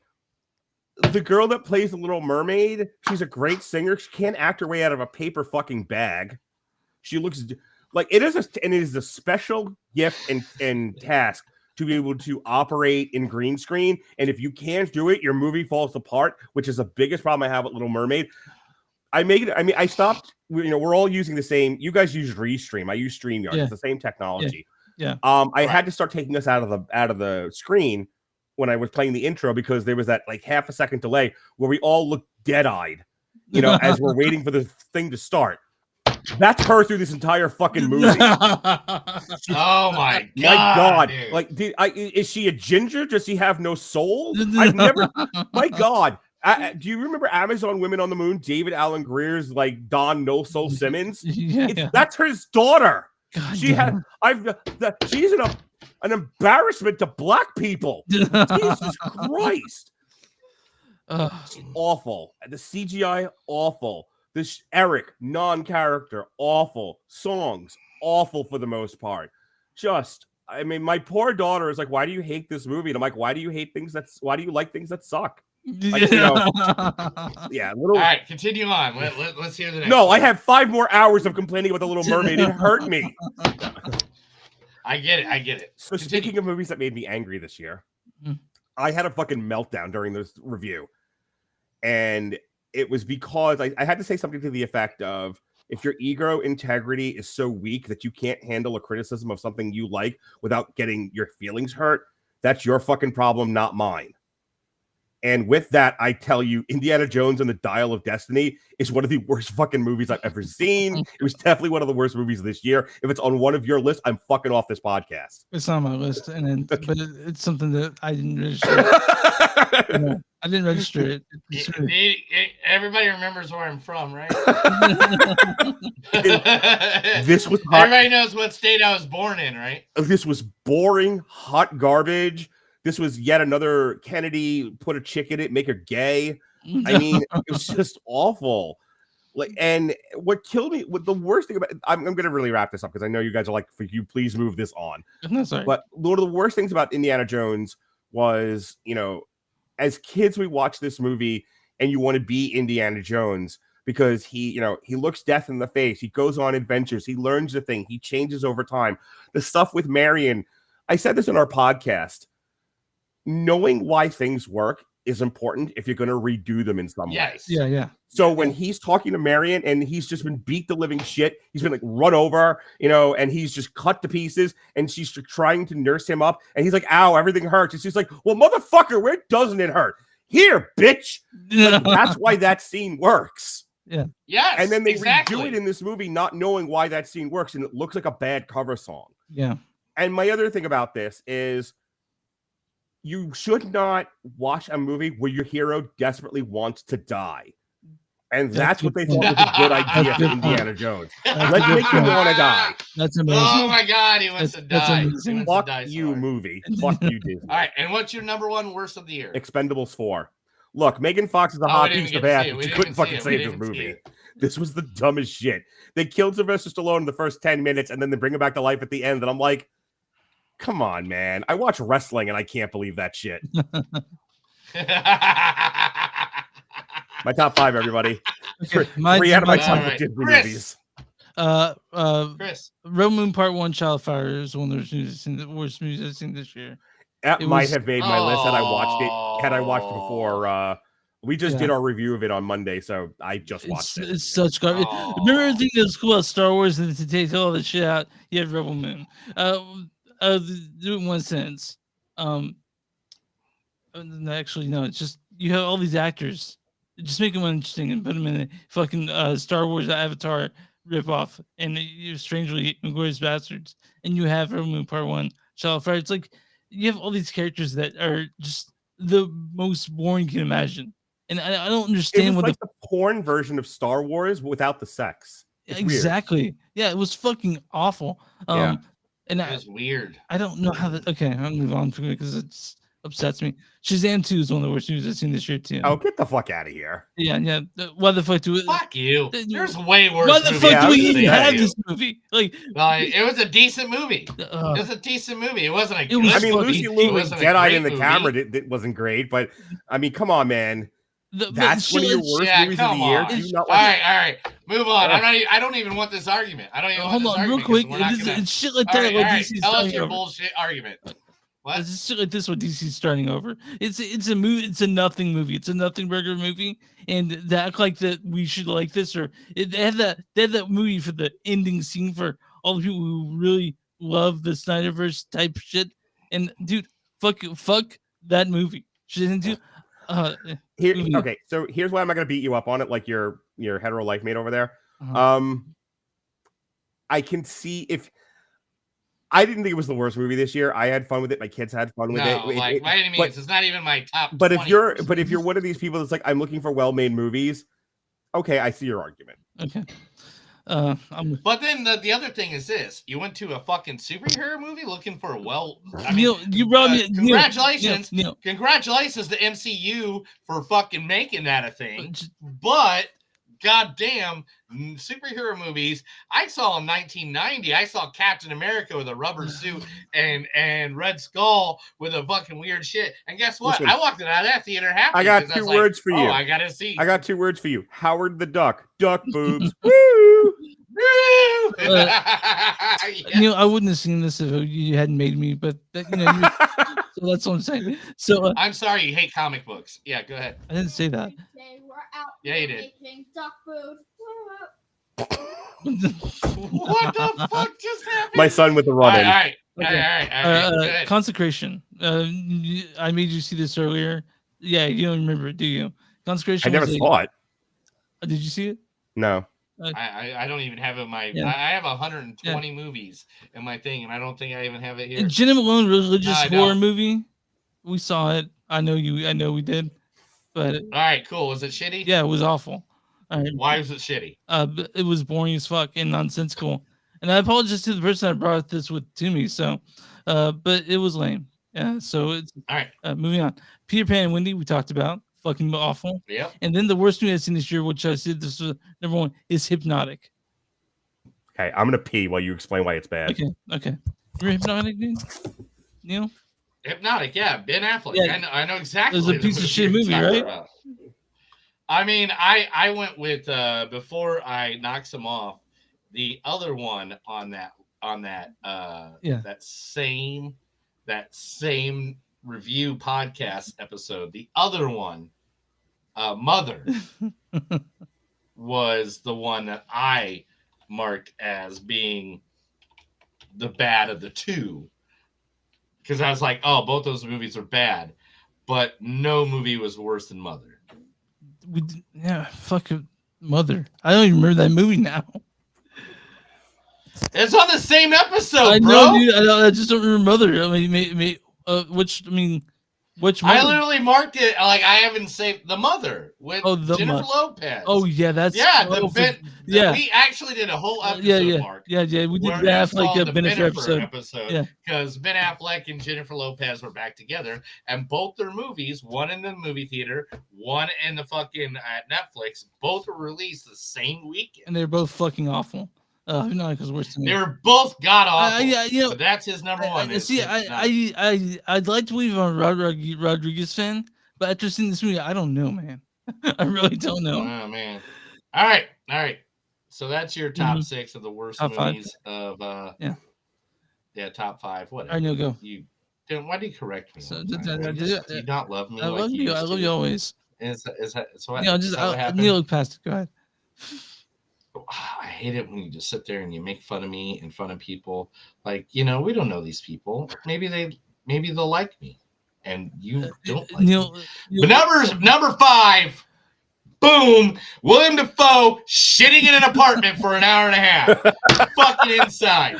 Well, that got his cell job. Now I want to see it. No, it was 3.5 hours, 5.5 hours. I don't know how many hours it was. Yeah, we talked about but that's what it felt. We talked about why this didn't just work. And like, believe me, I like him, and I love who he is as an actor. Believe me, I love Dafoe. Like the first time I remember seeing him was, of course, the wonderful Boondock Saints, one of the greatest movies ever made in Human Possible. But whatever, dude. You can. I like. You're from Texas. You're from Texas. You have no idea what a Chicago guy from Irish Chicago guy. Fucker, I like Boondock Saints, but saying one of the best movies of all time. That's when I went. I would all day long. I love Boondock Saints. But Inside is literally just. It was trying to be artsy, but it wasn't. It was trying to be creative, but it wasn't. It was just one of those movies that every scene took far too long. Like maybe they cut the scenes a little bit more to make it seem a little bit more like he was part of the struggle, but it didn't. It didn't. It was fucked up. It was bullshit. It made me not like Dafoe, and I love Dafoe. Well, Dafoe's the American Treasure. That dude's amazing, yeah. But the Inside was not. Second movie of the year that I was so pissed off I had to watch was You People with Jonah Hill and Eddie Murphy. Literally, if you would have came up to me and told me Eddie Murphy is a great comedian and this is the movie you have to watch to know that, if I've never seen an 80s fucking comedy with Eddie Murphy in it, I would question your whole theory on comedy. Like literally me and you probably are not going to be in the same room again. Like this was like one of the shittiest fucking movies of the entire year. I hated it. I hated every moment of it. Not all the laughs were cheap and dumb, and they weren't dumb in a good way. And I was stoned watching it, so like you think I'd have laughed at that shit, but I didn't. Of course, the one that we already talked about, Peter. I'm glad you're with me. Fuck that movie. Yeah. Fuck that movie up the goat ass. Yeah. Captain Hook sucked, and I'm a pirate, so Captain Hook sucked, and I just did not like Yeah, that yeah. fact. I didn't like the fact that they took the main character out of the story, like he didn't even matter. Yeah, it's fucking. I hated that fucking part awful. of it. Number 2. Oh, are you ready, Mark? Are you ready? Are you ready? Chris is gonna fucking hate me for this. Are you ready? He's gonna fucking kill me. He might drive the 3 hours from Kansas City to Tulsa for this one. Are you ready? Number 2, worst movie of the year. Ready? Bay is Afraid. I was afraid. Fuck that movie and Joaquin Phoenix and all the bullshit that went into that goddamn piece of shit. That was 3.5 hours. That was wasted of my life. That the movie didn't fucking make sense. Nothing came together. The first hour was kind of good, and then they had like kind of a paint scene, and there was a whole Mariah Carey thing. Didn't make sense, and it's clear that this project was Ari Aster just vomiting his psychology morale all over the page and just slapping a fucking good old wonky on. Okay, one thing, I love half that movie. I hate the other half. So So I'm glad it's not in anything that you made a list of No. tonight. Because if I see it, I'm gonna fucking rip it. I apart. love the ambition Like, of it, but it just didn't. It just Ari Aster did something that I don't know why he did it. So I remember the ambition of it. And finally, being a sweet little nerd that grew up in a nice little northern Indiana, Chicago town, I used to go and read books from the library. And one of my favorite books to read were by a guy named Stephen King. mhm. And when somebody butchers and fucks Stephen King over, I hate it more than anything in the world. And This is- Pet Cemetery, shit. piece of shit. Bloodline. This was on my list. This was on it, Oh dude. my This was God. on it. I cannot not tell you how very little of Stephen King's vision of Pet Cemetery is in this fucking movie. Pam Grier and David Company could not even save this fucking movie, and they were in the goddamn thing. This movie is shit on top of shit on top of shit. Like, it's like you took a shit on a dead body, and then that dead body took a shit on your shit, which then took a shit on the shit of the shit that you shit. Like, literally. You know Yeah. what I love about your guys' podcast? And when What's you guys ask me, like, hey, would you mind syndicating us? Would you mind putting us on your network and kind of, sharing content with us? And I'm like, Uh-huh. yeah, because I'll tell you what, your catchphrase of "we watch movies so you don't have to" couldn't be more true. You guys watch so much garbage. This year that, Oh, and then I And you know saw whose what you fault it did, is? and I'm You know like, how his fault it is? You know whose fault that is? you watch so much fucking straight to streaming trash. And it was so funny because like I would go to Robert like, oh, this is the talk of the town. We should talk about this. And then I would see you guys did it go, no, them two fuckers got it for us. We don't need to be bothered. We don't need to sully our hands with this. Yeah, well, Neil, a while back, he said we need to do at least one streaming, one at home movie. And it started. Yeah, we did it because to be honest, I work a lot in like live concerts, live events because of my my job, and so there's times where it's hard to even get to the movie theater once in a week, Right. let alone twice. And there's no way I could like. I mean, I like some of these streaming movies. I literally got done like one of them. I don't know where the poster is, but it's right here. I got done hanging out with the Used all night long, freaking hanging out with them until like 2:00 in the morning, and then like went to the studio, had to work, came home, watched the fucking streaming movie, so the next day I could write the podcast that we have to do. But yeah, it's So this started back in pandemic when we started doing one streaming, one theater. I'd go to theater twice a week, but Neil can't do that, so we made a compromise. It's a good no. I mean, no, in I all- have an active life. not look, not to jerk you guys off or anything, but it's a good format. When like I jerking was before I was social, I was doing what we call triple features on our network, and it was usually 3 streaming movies, and it was to try to keep up. I'm gonna tell you just real quick, and then I'll let you have your show back that I took hostage. I can't keep up with the amount of content that's being pumped No. into streaming services No. now. Between the television shows and the movies, it's way too much. It's way overwhelming. And I've just kind of thrown my hands up and said, if something, touches my fancy, we'll get into it. But I kind of stick to theatrical exhibition. Yeah, And that's it now because I Yeah. can't fucking do this anymore. Mhm. They took the wrong lessons from the post-COVID streaming wars, And now there's a massive correction, but it's going to be a while before there's enough of a correction to where I don't feel like I'm just mired in shit all the time and I got to like run away. I'm with you. Right. Yeah, I'm And with you. it's not just them. Like literally one episode of our podcast for a news episode, I went through all these news segments and the only thing I had, and I didn't do it, but was like the list of the Hallmark movies coming out. And the names of these Hallmark movies, which is straight to Hallmark, streaming and stuff like that, were so bad. Just the names that I was just like, what the fuck? They're not even trying anymore. Like they're not even. There trying was to be a like, point where the new Netflix movie rang out. They're like, oh, that's the talk of the town. That's whatever. That's what all the cool kids are watching. What? There's like an F. Gary movie coming up with Kevin Hart. And I got asked, like, are you guys going to review it? I'm like, no, who the fuck has time? Because right? Because the churning out of just on Netflix alone, the amount of straight to Netflix streaming movies now, where they're going to give, like, honestly, Chris could go get a fucking check from Netflix and make his own gay cowboys eating pudding movie. They're just spending money to spend it, and then like, who the fuck has this amount of time? Look. If we're all Netflixing and chilling that much, we don't have a population problem anymore. I'll tell you that right now. No, and it's like it's not just Netflix and all that Right. shit, but like even like one of my favorite thing, pro fucking wrestling. Yeah. How much pro wrestling's out there right now? And people like that are pro wrestling people that I hang out with that are like, dude, you need to know this, this, and this, and this. And it's like, dude, I also like movies. I also like TV. I also like to go hang out with my games. I kids. also I like to be outside. I go to concerts. like, I don't have time for this.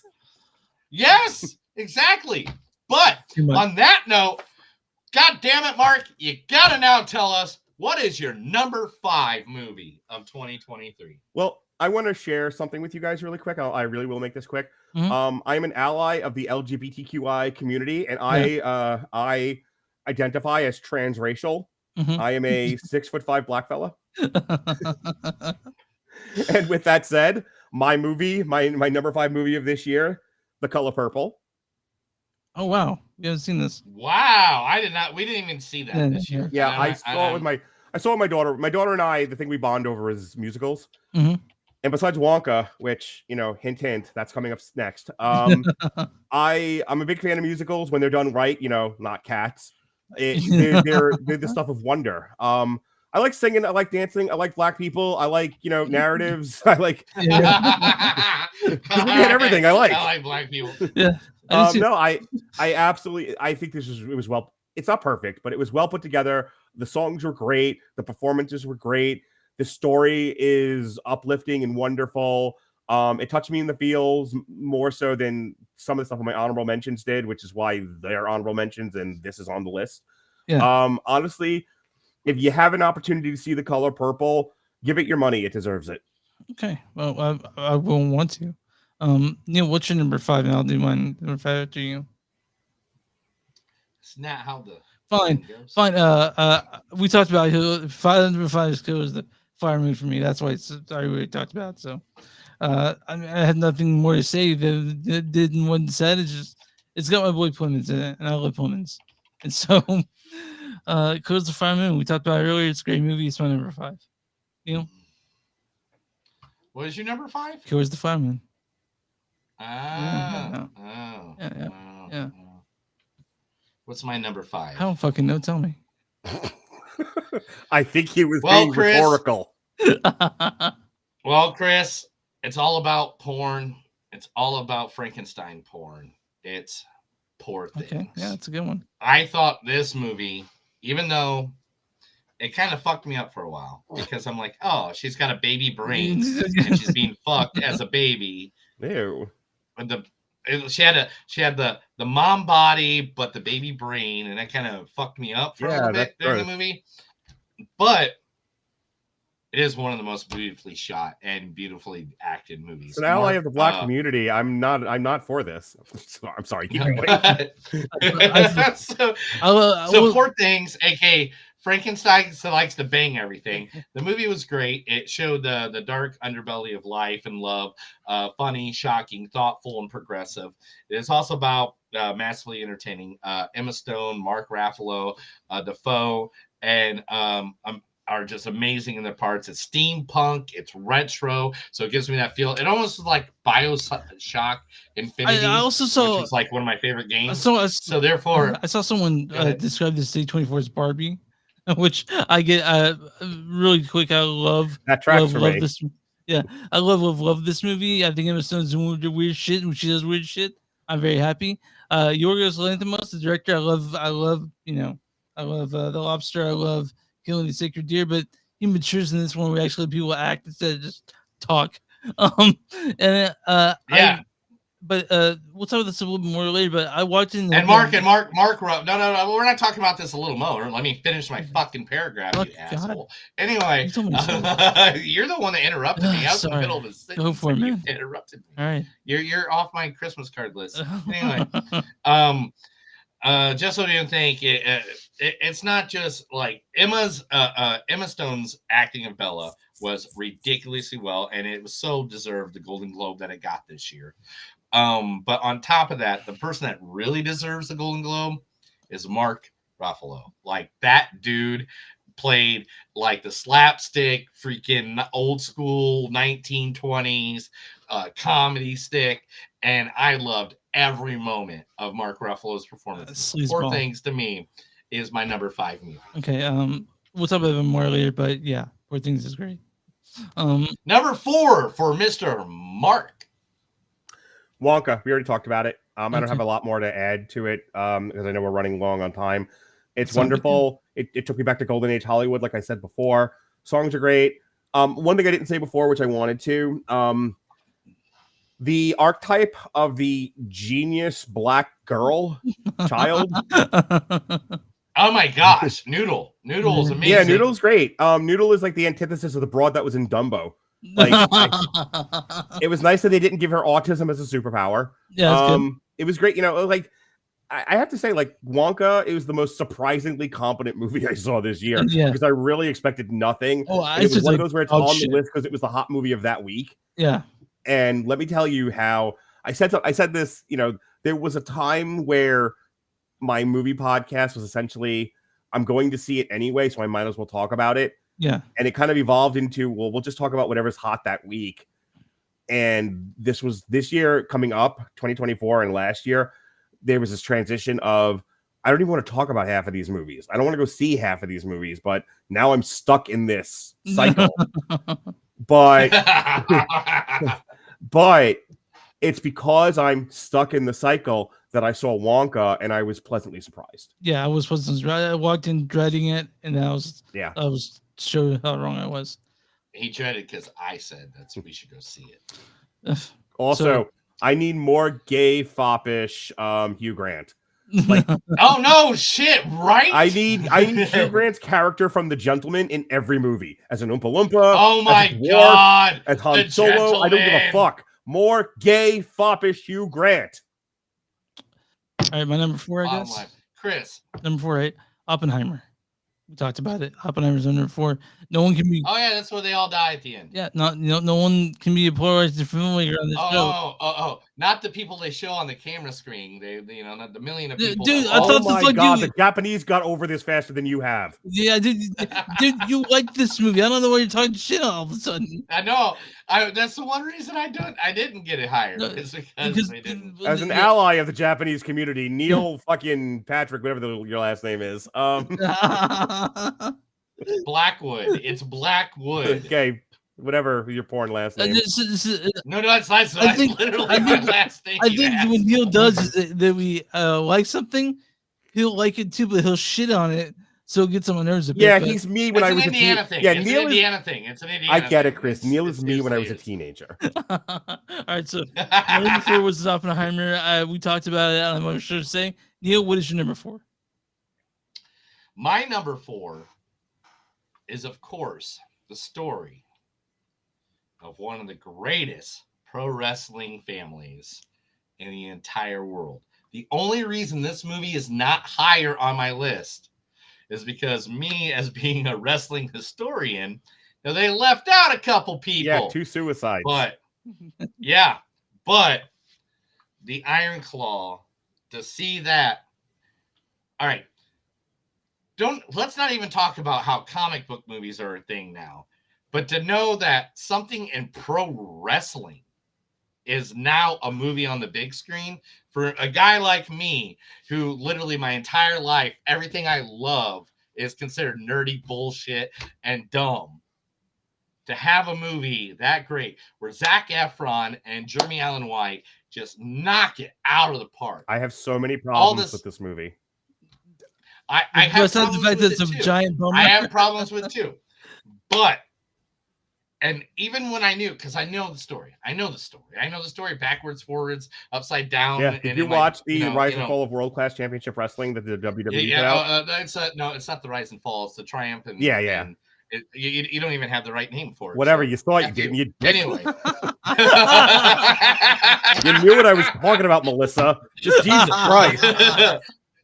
The tragedy and triumph Yes. of WCCU. Anyway, but that's not even the thing. The moment that, like, the whole movie, like, I knew this was going to happen. I knew this was going to happen. I knew this was going to happen.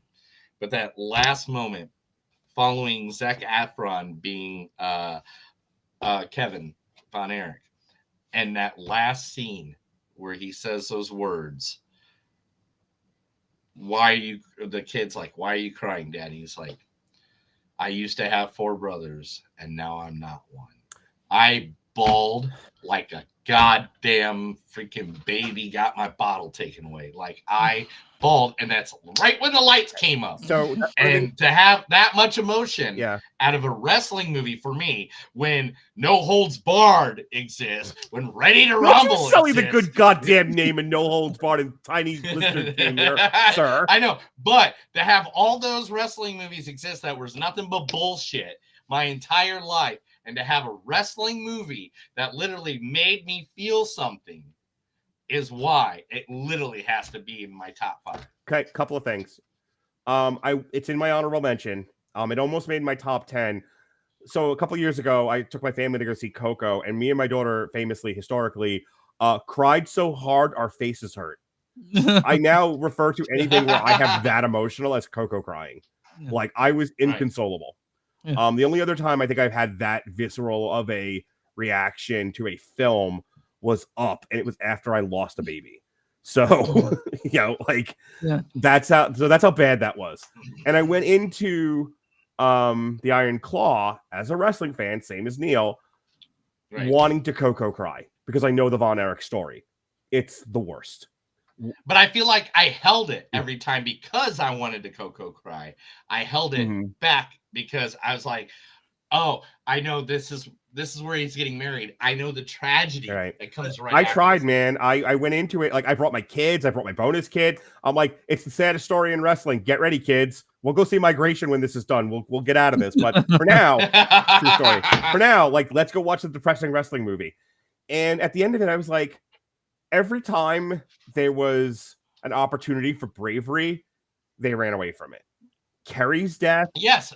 Kerry's death, David's death. Dude, David's death is awful. Yeah. Like, the real story behind David's death is one of the worst I've ever heard in wrestling. And that includes people getting stabbed with scissors. And they don't even show it. The stuff that Kerry went through, I mean... That's what I try to explain to Chris, is like, there's so many different things. This could have been an up, down, down, up, and then, back to that. I had a harder time watching Dark Side of the Ring. You know, like, dude, Jake Roberts this is the last thing I'll say, and I'll shut up because this is like No, keep going on this. Keep going. Jake Roberts taking a pregnant pause at his Hall of Fame speech after he's making everyone laugh. He's being affable. He's being charming. He's being the most positive Jake the Snake Roberts we had seen since the Diamond Dallas Page movie that he was in. Yeah. And then he goes, all my friends are dead. Oh! Ouch, Jake!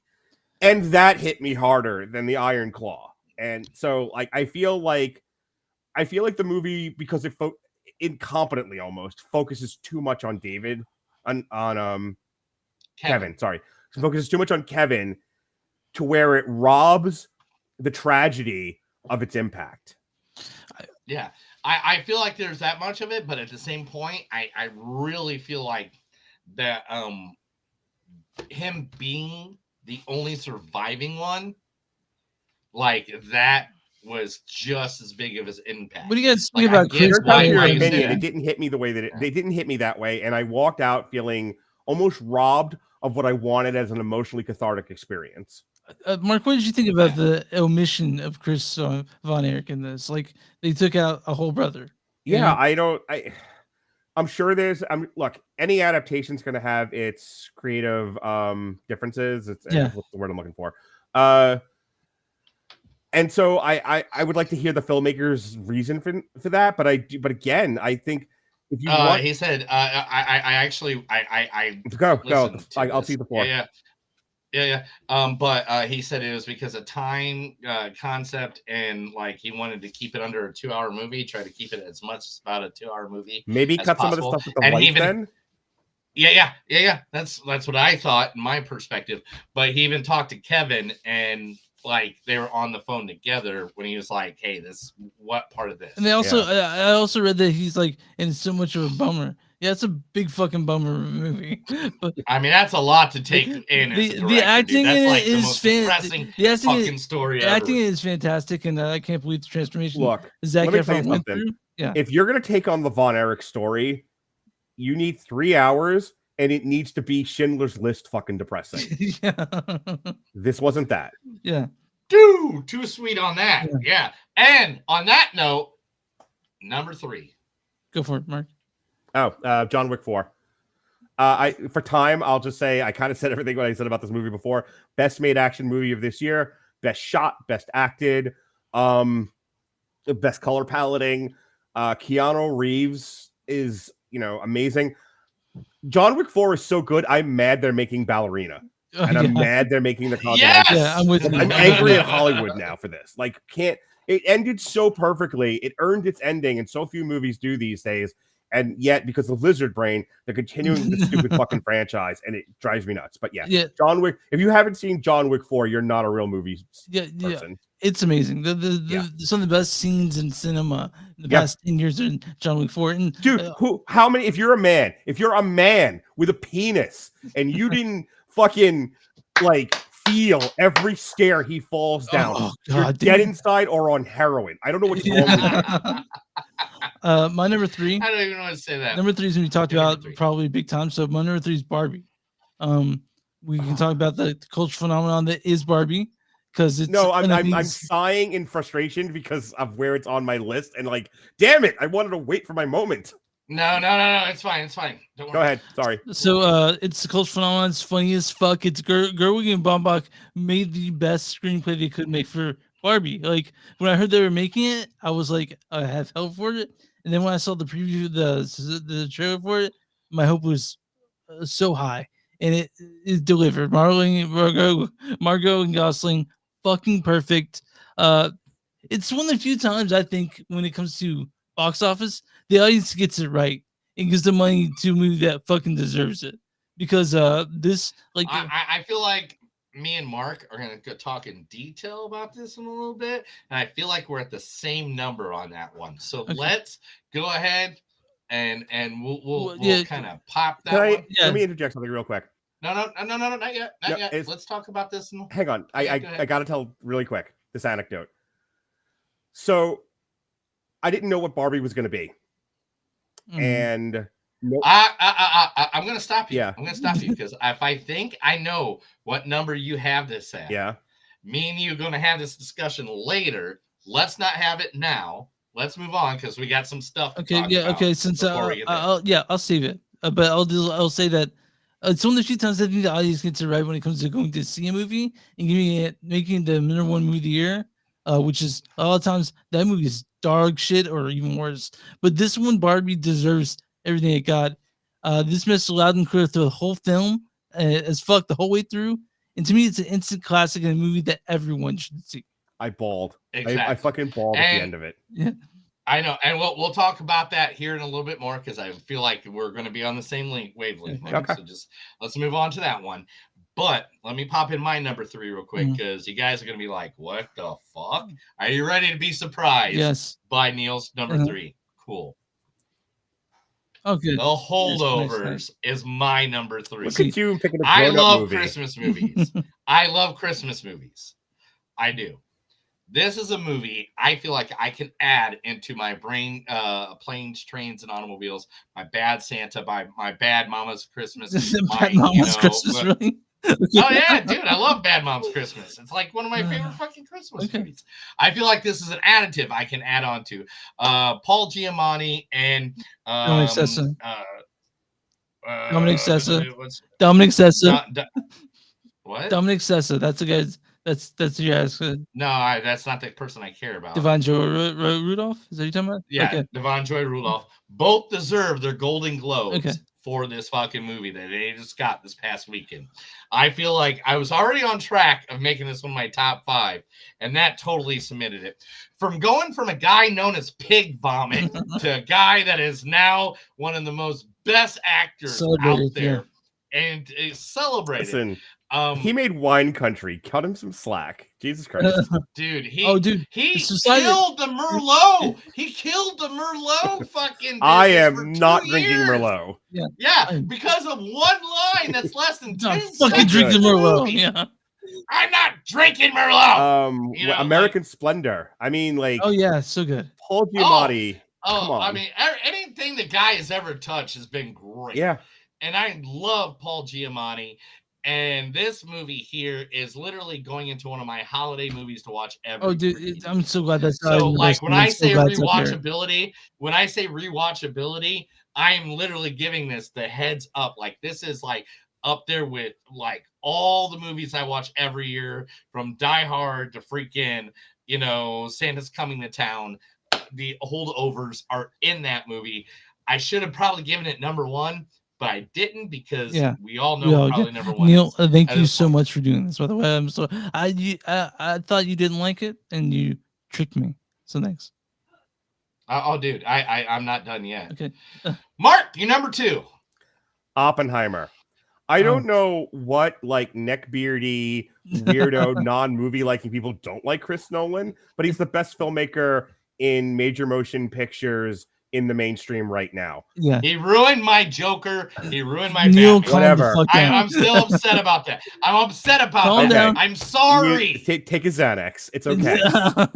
Let's talk about how great the man is and how big money Chris Nolan. Yeah. It's funny because we talk about like if you're on TikTok enough, there's clips of Moneyball like every third TikTok, and you talk about like one of the things that they said in Moneyball is there are players that are paid a lot, but they're really not worth it for the effort that they put in, for the talent that they have, and paying somebody what they're worth for the content they produce or for the job they do is a rare thing in our society. But when it happens, it's magic, and I applaud them. And Chris Nolan is one of the few. He makes the best movies in mainstream filmmaking on earth. Yeah. His movies are darn near perfect. He is a darn near perfect director. No. His movies are perfect. He just ruined one of my characters. I understand what you're saying, sir. So the only again, I try to make it very clear to people. No one understood what you're saying. What is it about Batman now? All right. I like his movies. He just ruined one of my favorite characters. Yes, Chris Nolan, I think he also takes chances on stuff. Like Dunkirk really is kind of an experimental film. Well, that's the thing. Okay, you guys haven't heard me say this. Your audience hasn't heard me say this, but I talked about this when we reviewed Oppenheimer, and I've talked about it the year before when this happened. So Chris Nolan got in a fight with Warner Brothers over Tenet. And it was such a bad fight that he walked away from the studio. And there was a bidding war for the next Chris Nolan film. They were like, and Universal won. Universal won the bidding war for Chris Nolan. They were like, here's a bag of money, Scrooge McDuck. And here, so Chris Nolan, what crowd-pleasing IMAX beautiful piece of art are you going to give us? And this big dick motherfucker walked into Universal, took that bag of money and said, a 3-hour biopic about Oppenheimer and the atomic bomb. And Universal execs heard those words and jumped out the fucking window. Like, what have we done? And it almost made $1 billion. Yeah. It's No it's an motherfucker incredible on film. earth did what Chris Nolan did. Yeah. And it only because No. the movie that's my number one I enjoyed more than Oppenheimer is the only reason Oppenheimer isn't my number one. Yeah. And this is coming No, from the guy and who's like, and my other argument at this is in my top 10 list is rewatchability. well, that's I can't my watch. issue, that's my that's issue yours. with it being number two and not number one. Yeah. My Yeah. only other criticism of Oppenheimer, and I said it on our podcast, was I thought the nuclear explosion was going to be more than it was, and every time I've said Yes. that, I was like, everyone thinks I'm a lunatic, but like, I don't know. It I'm with you. again, I went into it thinking, oh my god, it's going to be like the Death Star blowing up, and it was what it was, and I'm like, oh, I'm a little underwhelmed. And like every other, Yeah, I like was Robert, underwhelmed too. I got thought fucking it- savaged on I my thought own it'd be more. podcast for saying Yeah. that, but it's my opinion. But yeah, Oppenheimer. No, I agree with you. And I Okay. think that's why. Thank you. Another reason why I thought it was in the back of my area, because it's like this is the atomic bomb we're talking Right. Yeah. about. How do you not make that scene epic? I How do saw you it in not make IMAX. that- Why wasn't he blown out of my seat? Exactly. I felt like I was watching Exactly. Backdraft. So- Backdraft. God damn. anyway, yeah. Look, Oppenheimer is, in my opinion, the second best movie of this year. In every way, a movie's quality should be measured. Chris, what is your number 2 movie? So of my this number year? 2 movie is Talk to Me. It's the best horror film I've seen this year. He even bought the hand. Yeah, I too. bought He the- has bought the- hand. bought He the bought hand. the hand. Uh, He bought the hand yeah, from the movie. yeah. So Where's it at? it's in the living room, but also it's a pipe. He literally bought the hand that they hold in the movie. I got it, and I realized it's a fucking pipe. And so you suck on the finger, and I'm like, I can't fucking ruin that pipe. And so it's just furniture now. But I'm a sucker for creative horror, and this really hit the mark for me. Swapped out gore for genuine scares, and I find out, I kind of hate Gen Z, but this one actually made me feel happy about it because they have a Gen Z drug party, but instead of drugs, they're doing the haunted hand. The feel, the look, the scares were so well done. It gives me, so the two leads are Sophie Wilde and Joe Bird, and I want more of them after this movie. It's one of the few horror films that even characters I care about, and it's one of those movies that subverts expectations, as in it goes there when you think it's not going to go there. You're like, they're not going to do that, right? And they fucking do it, and somehow it works. It's the best horror film since The Barbarian that I've seen, and Barbarian's been like sung its praises. I don't know how it affected me so much, but everyone's like, "Oh, okay, that's up there in your list." Because I told people, It was one of Robert's favorites too, so you're again in good company. okay, good. Talk to Me. I fucking love it. It's the best horror film I've seen this past year, and I went to fucking Panic Fest and saw a ton of great horror films. So, Talk to Me. I fucking love this movie. I love it. I will have the love child. I will let the finger fuck me up the ass if it wants to. That's how it will Talk to Me. Neil, did you like Talk to Me? That's a little weird. Yeah, Neil, did you like Talk to Me? Yeah, I like Talk to Me. Actually, it's one of the movies that got knocked off all my Fuck you. list. Because of the other movies I remember. It's just so well done. It's so well done, and I'm scared of it. All right, and in that perspective, Chris, my number 2 Fine. is so well done. Okay. And made me forget about the Power Rangers. It made me forget about Rubber Monsters. But my number 2 is Godzilla minus I'm not one. angry with that.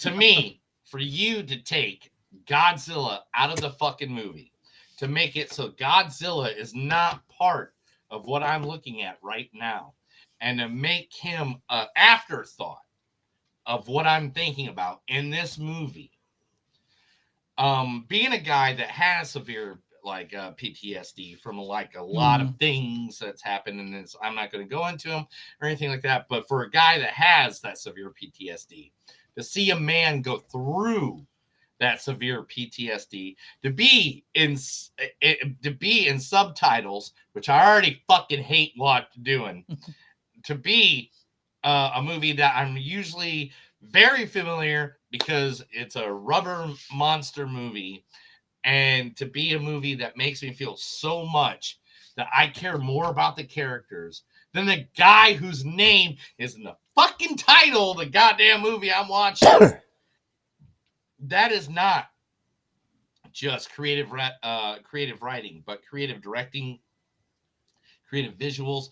And then when you do add Godzilla to it, you do have the parts that Mark said earlier about like when he gets the nuclear thing going and stuff like that. For you to actually give me to give a damn and not laugh, get stoned, and just make fun of your rubber monster movie the whole time, for me to actually care about what went on in this film, dude, you deserve a hats off. And that's why it's my number 2. I've already rewatched this movie like 6 times. Yeah, it's fantastic. Like, and we only watched it like 5 weeks ago. Yeah. Real quick before you get to we get our mentions, but I'll go first in number 1 so we can all bro out on the top one for that one. But yeah, and let's go pretty fast with these guys because we're at like 2 hours and 20 minutes fine. at this point. All right, Mark, you want to go with the honorable mentions real quick? Yeah, to make life easier and go fast. Super Mario Brothers and The Creator, which is a weird combination, but hold on, give me. Thank you, boy. Super Mario Brothers was in my top 10 because I didn't want to knock The Hustle. It was the only other $1 billion movie this year, and that matters. I know people are like, no, quality.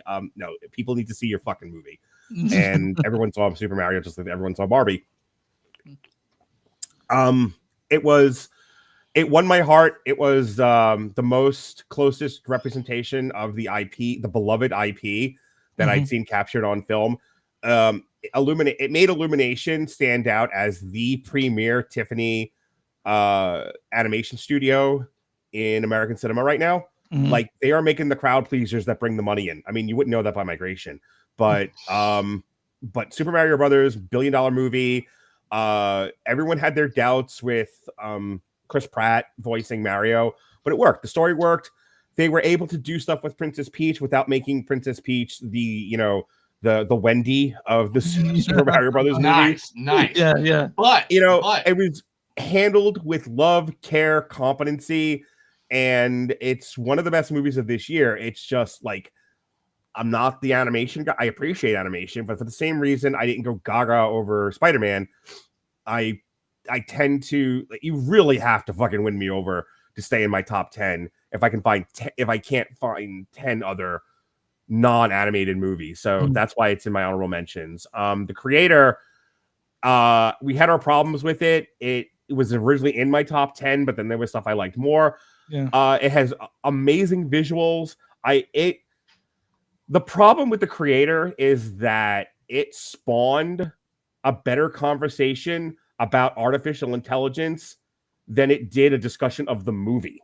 Yeah. Right. Yeah, I'm with you. So if you listen to our review of it, we have a great conversation about artificial intelligence and futurism and technology.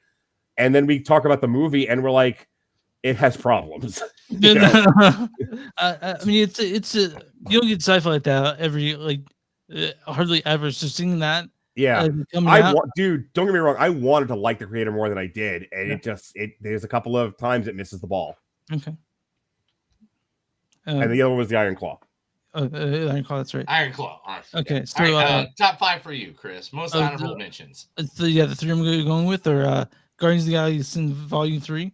Boo! No, fucking A. Yeah, I watched that today. I love Guardians. I was a puddle during the movie. Fitting ending. Sad to see the only Marvel franchise I really love ending. It's just so damn enjoyable. I love spending time with people. So Neil gave me a clip that I'm going to play real quick. So this is from that movie, just that movie. Oh, yep. There you go. Wedderburn became. That's not it. Fuck, I may have.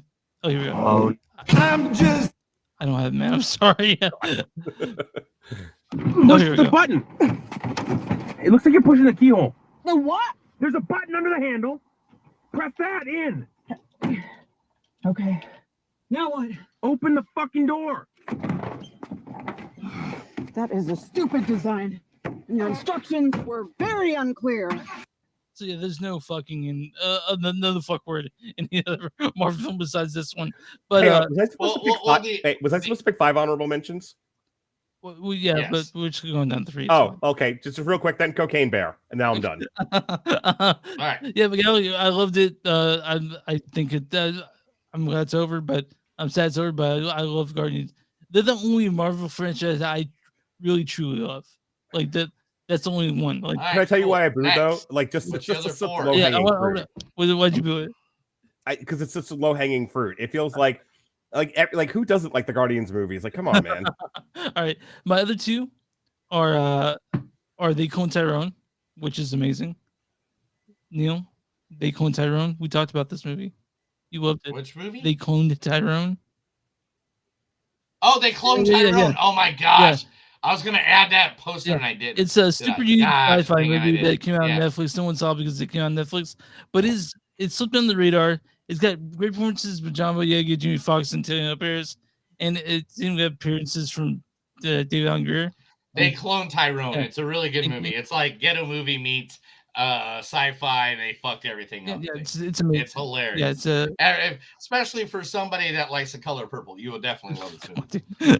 but here's the other one, and then my third favorite is John Wick Chapter 4. I said I didn't put sequels in my top 10, but if I did, this would be right where Mark put it. This is an amazing movie. John Wick 4 has the best fight scenes you'll see in cinema almost ever. The overhead fight scene, long shot, is the best scene, best long shot I've seen fucking ever too. It's amazing. But yeah, okay. All right, Neil, go for it. That was it? That was your top one? I mean, top three. I didn't really have an order for him, so. I'll tell you top five. Okay, I did the top five were Mission Impossible: Dead Reckoning Part 1 and Spider-Man Across the Spider-Verse. But we're not talking about Dead Reckoning because Cocaine Bear. All right. Cocaine Bear. All right. Wait. Let's talk about this shit. All right. So my number 5 is Wonka. I love Wonka. That is like on my top 5 honorable mentions. It's a great movie. I love musicals. I love it. I'm going to watch it 104 times. But there's a movie I'm going to watch a little bit more than Wonka. And that is, Dungeons & Dragons Honor Among Thieves. If for the first time in my entire creation on the goddamn planet, just like the Iron Claw, this was a movie that did Dungeons & Dragons some goddamn justice. Are you looking for more partners? Because I know this girl, Alexis Hannah.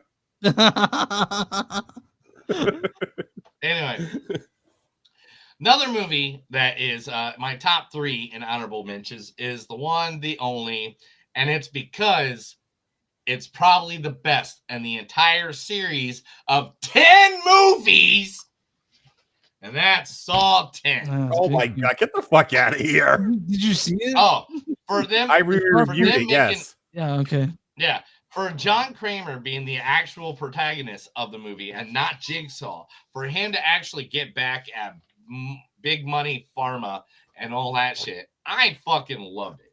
It made me happy. It made me lovely. I love things that make me happy. I'm with Neil on this. John I actually Kramer. really like Alex. Number 2 in my honorable mentions is the one, the only, Mark, you said it earlier, Evil Dead Rise. I fucking love Evil Dead Rise. It's one of the best horror movies of the entire year. There's only one horror movie in my entire fucking thing that I can think is better than Evil Dead Rise. And that is the one, the only, Mark, you're my buddy. Because you've only said it like several times tonight. The most silly fucking movie that made more money just because it's a silly fucking name, a silly fucking movie, but we all enjoyed it. And I enjoyed it in the theater several times and enjoyed it with friends on many occasions this year. The one, the only, Cocaine Bear. Cocaine is Bear. number Cocaine Bear. Yes, Cocaine Bear. Yeah, like My there's son is nothing- running for president. He's 10, or he's about to be 10. He's running for president now on the platform, a chicken in every pot and a cocaine in every bear. Oh, exactly. Vote You're Jonas talking Radley about- for president. I mean, you have a video game you can go play online still to this day. I checked it out last night. Nice. I played it for a little bit. You have one of the best marketing, and to be honest, the way they did not take themselves serious and they had a good time just making a funny fucking ass movie. Can I tell Elizabeth you? Banks and all that. I don't know if you know this No, about go me, ahead. but I tend to do running gags. Right? And I'm also a little sarcastic. Yeah, sure, just a little. No way. Yeah, What? Yeah, Shut I up. know. Let me tell you how for months all I did was talk about Cocaine Bear. I hyped this shit up like it was Endgame. Okay, that's all I fucking. My friends fucking hated me. You're talking to a guy that literally his catchphrase is hookers and blood. Yeah, I get it. So all I did was talk about Cocaine Bear. Like, and then when we finally got to the movie, we got to the review, and I was so sad it's not as good as I wanted it to be. I know, but the name the like thing Cocaine is, Bear, the you're thing like, this is, is gonna be I fucking had amazing. so much fun watching it every time with every single person I had it. I take my kids. So I take my I kids was to the movies never almost weekly. upset when I walked into a house and they're like, "We're gonna watch Cocaine Bear." I take my kids to the movies weekly, and sometimes I have to see stuff twice because I either go with a partner or I go with my, then I have to go with my kids. All right. I saw Cocaine Bear with a partner, and then because I had to see it in time for the review. So a week or so later, I took my kids, and then I usually take a picture with them in front of the movie poster, and there wasn't one where I took it. So instead, I took it with just them in front of the theater, and they're all like doing growly poses. Yeah, I remember the picture. Yeah, and the caption reads, "Show your children the arts." So I saw Cocaine Bear, and about 6 seats over from me, there were 3 people the drunkest I'd ever seen seeing this movie.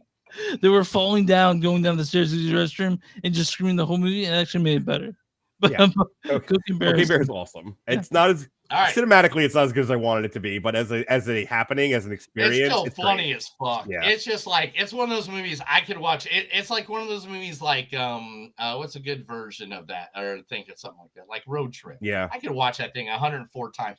Or Grandma's Boy.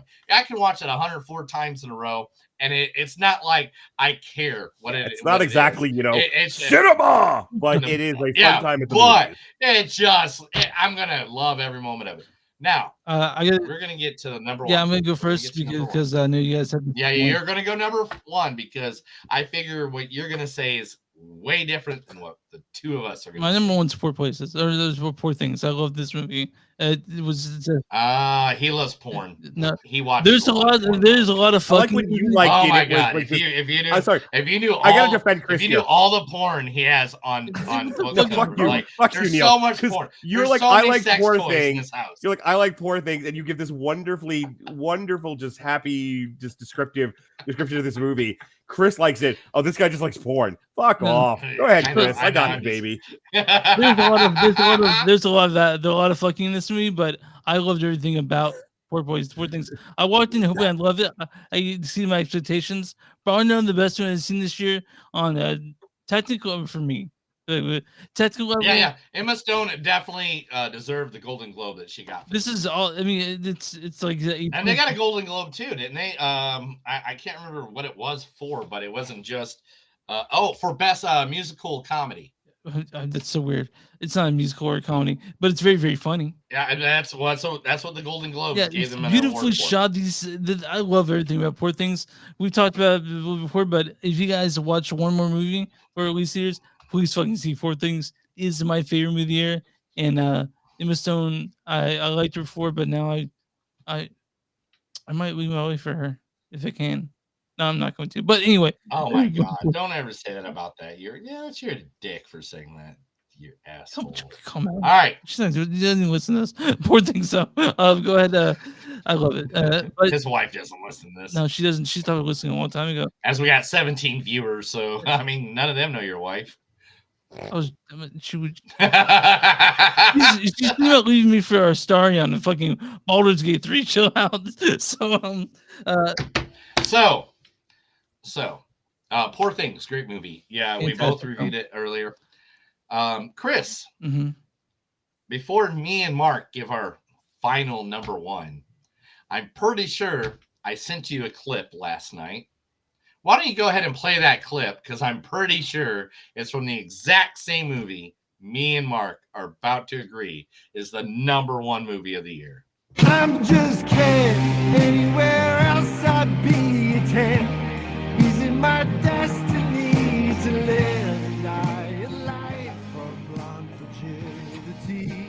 I managed to do that without blowing my sides out.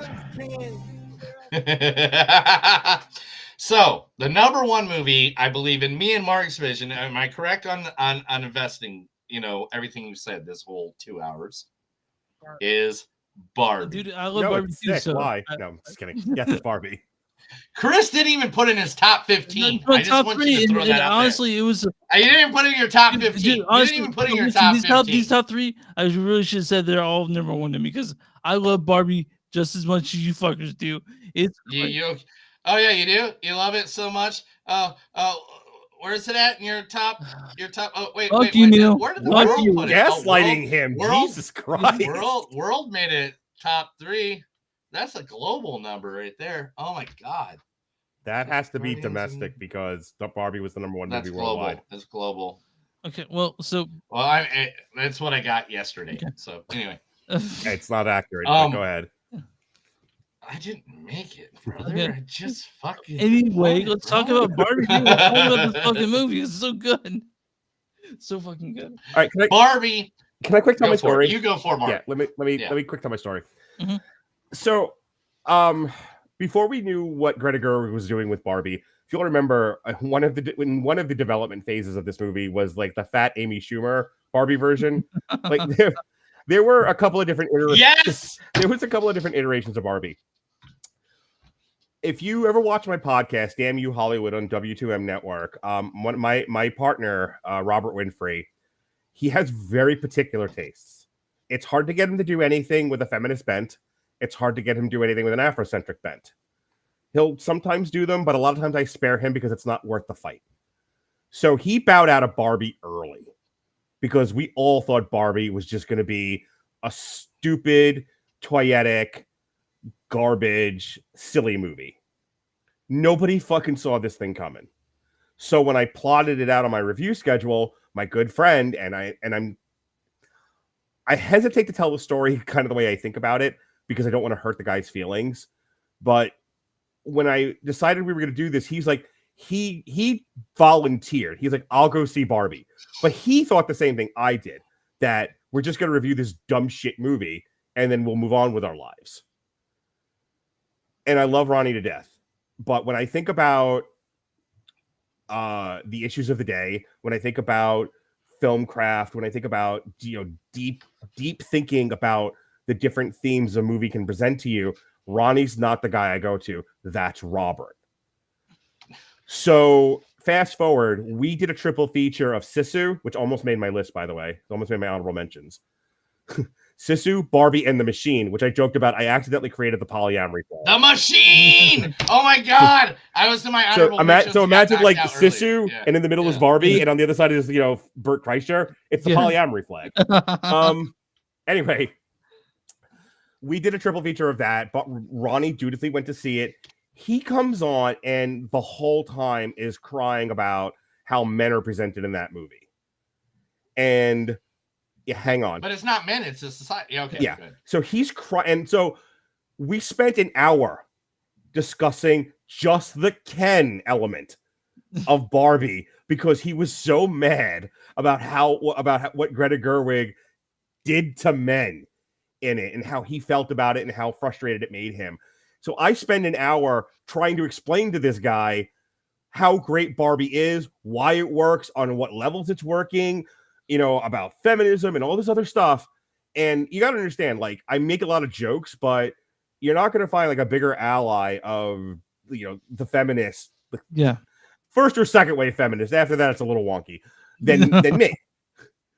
And when I tell you between being a mental health person, an empathizer, and a thinker, I laughed, I cried. This movie moved me in ways few movies do these days. I could not have loved Barbie more. And I talked about it with a guy who maybe got a fifth of it. And I was so frustrated. I have told this story to and to this day, I have people like running up to me like, hey, where was Robert on your Barbie review? Yeah, you did it with the wrong guy. I'm I know. You asked if he was a fun hater because he didn't see it. I saw the podcast and I don't understand. Like it bothers me that someone saw it and didn't like it because No, he didn't see it. And Oh, you know what bothers me? Let me jump in here for a second. You know what bothers me? I do a movie review thing with a guy that I've done 300 episodes with. Dude, and in will his you top calm down? 15, Would you calm the in his fuck down? top 15? You didn't even put Barbie in there? In there, dude. It's number It was 3. I number told 3 you. or some shit. Yeah, 3. I don't know. All right. I don't So know. to I to don't know. conclude, so we can I actually talk take about it the movie. seriously. I've had people come up to me and be like, "Hey, listen, we've heard you talk about how your review of Barbie didn't go so well. Would you like to try again with someone else?" And I'm like, "Maybe." Like, Barbie is the best movie of the year, for a lot of different reasons for me. Set design, best set design I've seen. 100% set design It's is incredible. off the chart. The Malibu Barbie houses or Yeah. the Dream Barbie houses that they do. Like, I grew up with sisters. I grew up with cousins. I was like the only male. Like, I had Castle Grayskull, Yeah. and all of them had the Barbie dream houses. So, like, you'd have Castle Grayskull in the middle of these Barbie dream houses with He-Man playing with Barbie. So, yeah, when I saw them, I was like, damn, that's awesome. When the stuff that the Barbie movie talks about for both genders, it's not, it's, I don't think it's just a pro women, anti man movie in any way. No, shape, or I don't form. either. I think the way the movie deals with gender norms and the frustrations, I've talked about this before. My daughter is claiming to be non-binary because she doesn't, she dresses as a girl, she acts as a girl, but she claims, as the kids do these days, to be non-binary. And the reason being is for her to be pigeonholed into a specific gender limits the possibilities of her expression. And she does not want to be limited by her gender. She just wants to be who she is. Right. And when I think about her, I think about the Barbie movie, because what the Barbie movie is saying is, hey, as men, as women, we have gender roles, we have gender norms, and it's limiting, and it's frustrating, and it's causing tensions, and it's causing depression, and we're struggling as a society because things are changing rather rapidly, and we're not keeping up with it, and it's causing a lot of strife in everyday society among people just trying to live their lives. Barbie speaks to this, not always competently, but at least it opened up that conversation in a way I don't see other movies in the mainstream doing. That's a great point about the conversation that it's now in every household. You've seen this, unless you're awful, because Barbie, it was for everyone. And all right. Well, let me jump on his point before you just totally annihilate it with whatever you're going with on there. But like, I know where you're going. You're trying to end it. You're trying to. I was not trying to end it. Fuck you, dude. Go ahead. Yeah, you were. Yeah. I know. Girls, you're both pretty. Go on, Neil.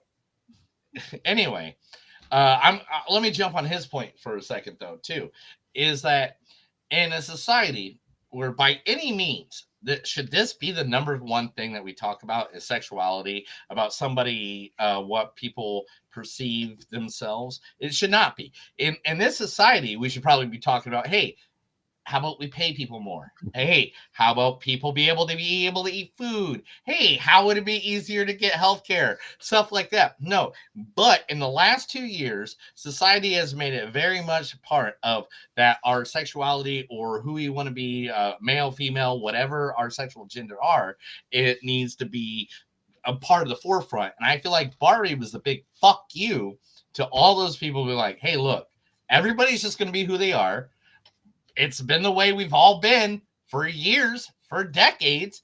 I mean, people arguing about drag queens is a thing, but guess what? There's been drag queens since the 1800s, and nobody gave a fuck.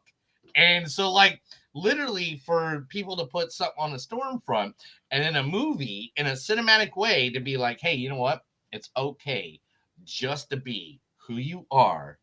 And just stop this communication. You don't need to tell Mr. Banker that asks you, are you a guy or girl? So you go in the bathroom, whatever. You go into the bathroom that you go into and you go pee wherever the fuck. Let me interject something real quick.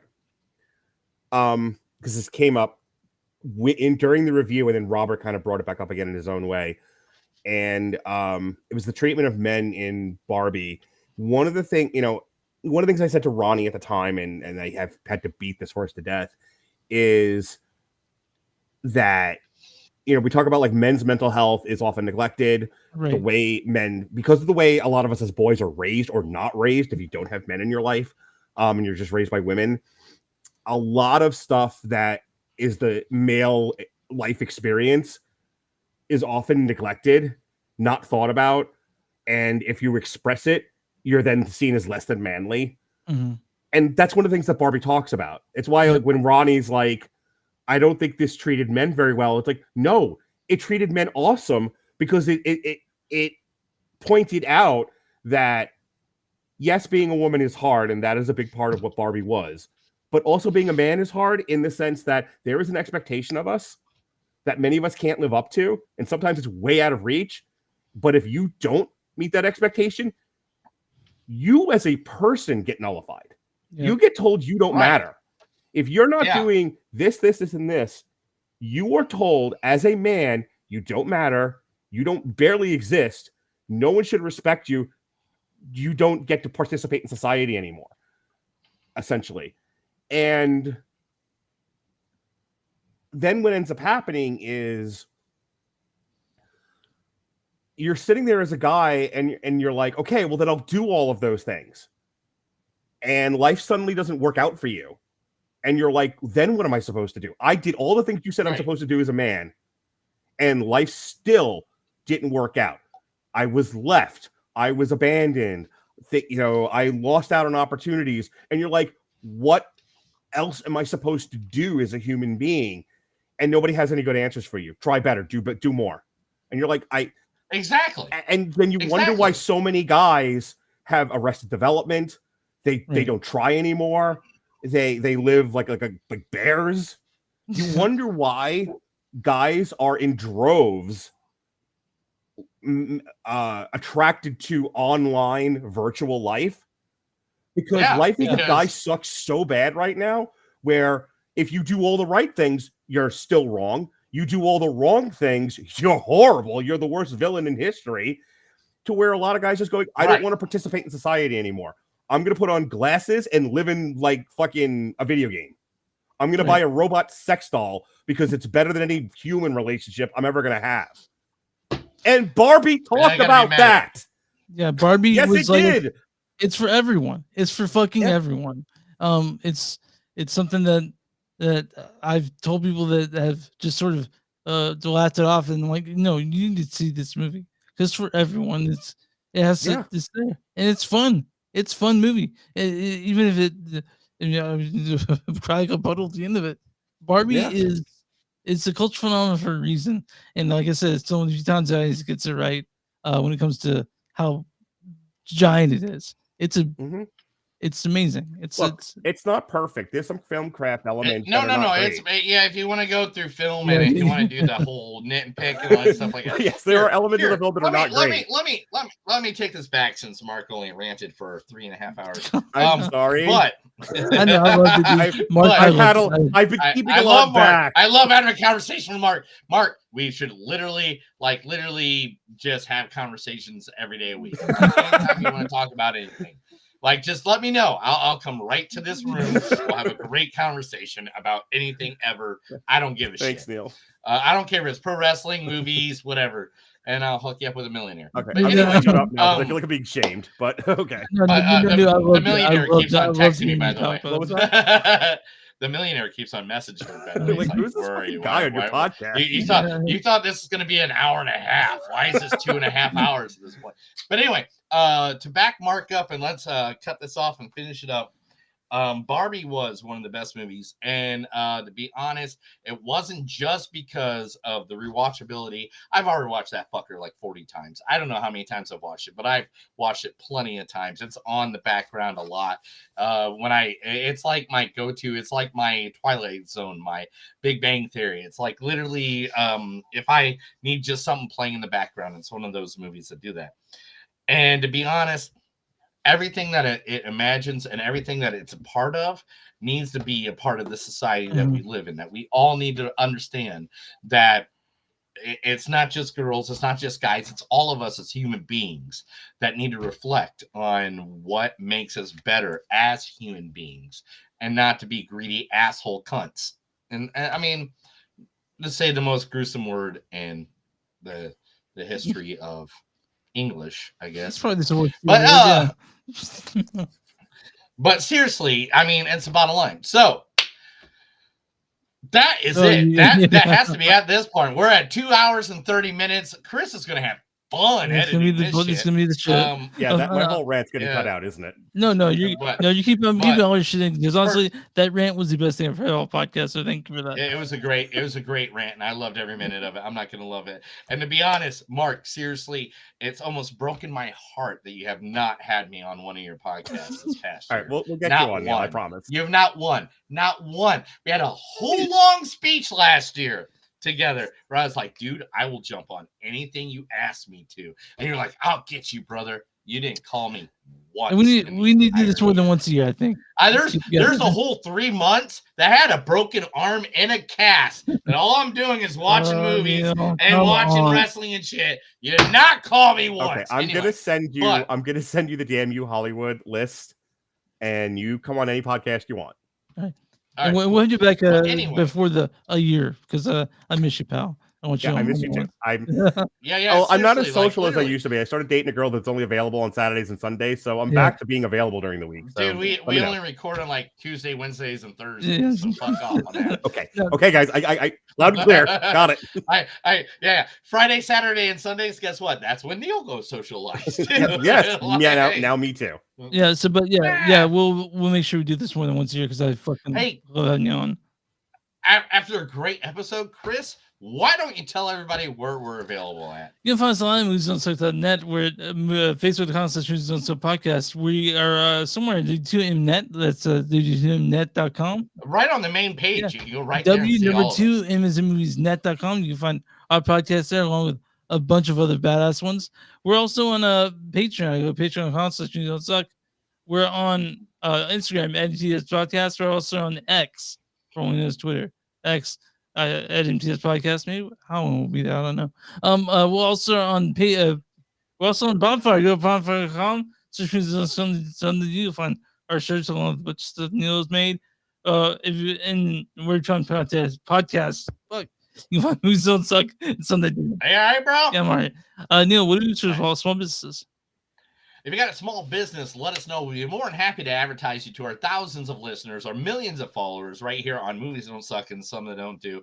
Believe me, we'll have a good time. Let's thank you again for our fucking great friend, Mark, everybody. Let's give a big round of applause. Fuck yeah. Yeah. Fuck yeah. Yeah, So, thank you very Mark, much. do you want to talk a for little being bit part of about W2Mnet.com? Sure. We have a landing page. It's w2mnet.com.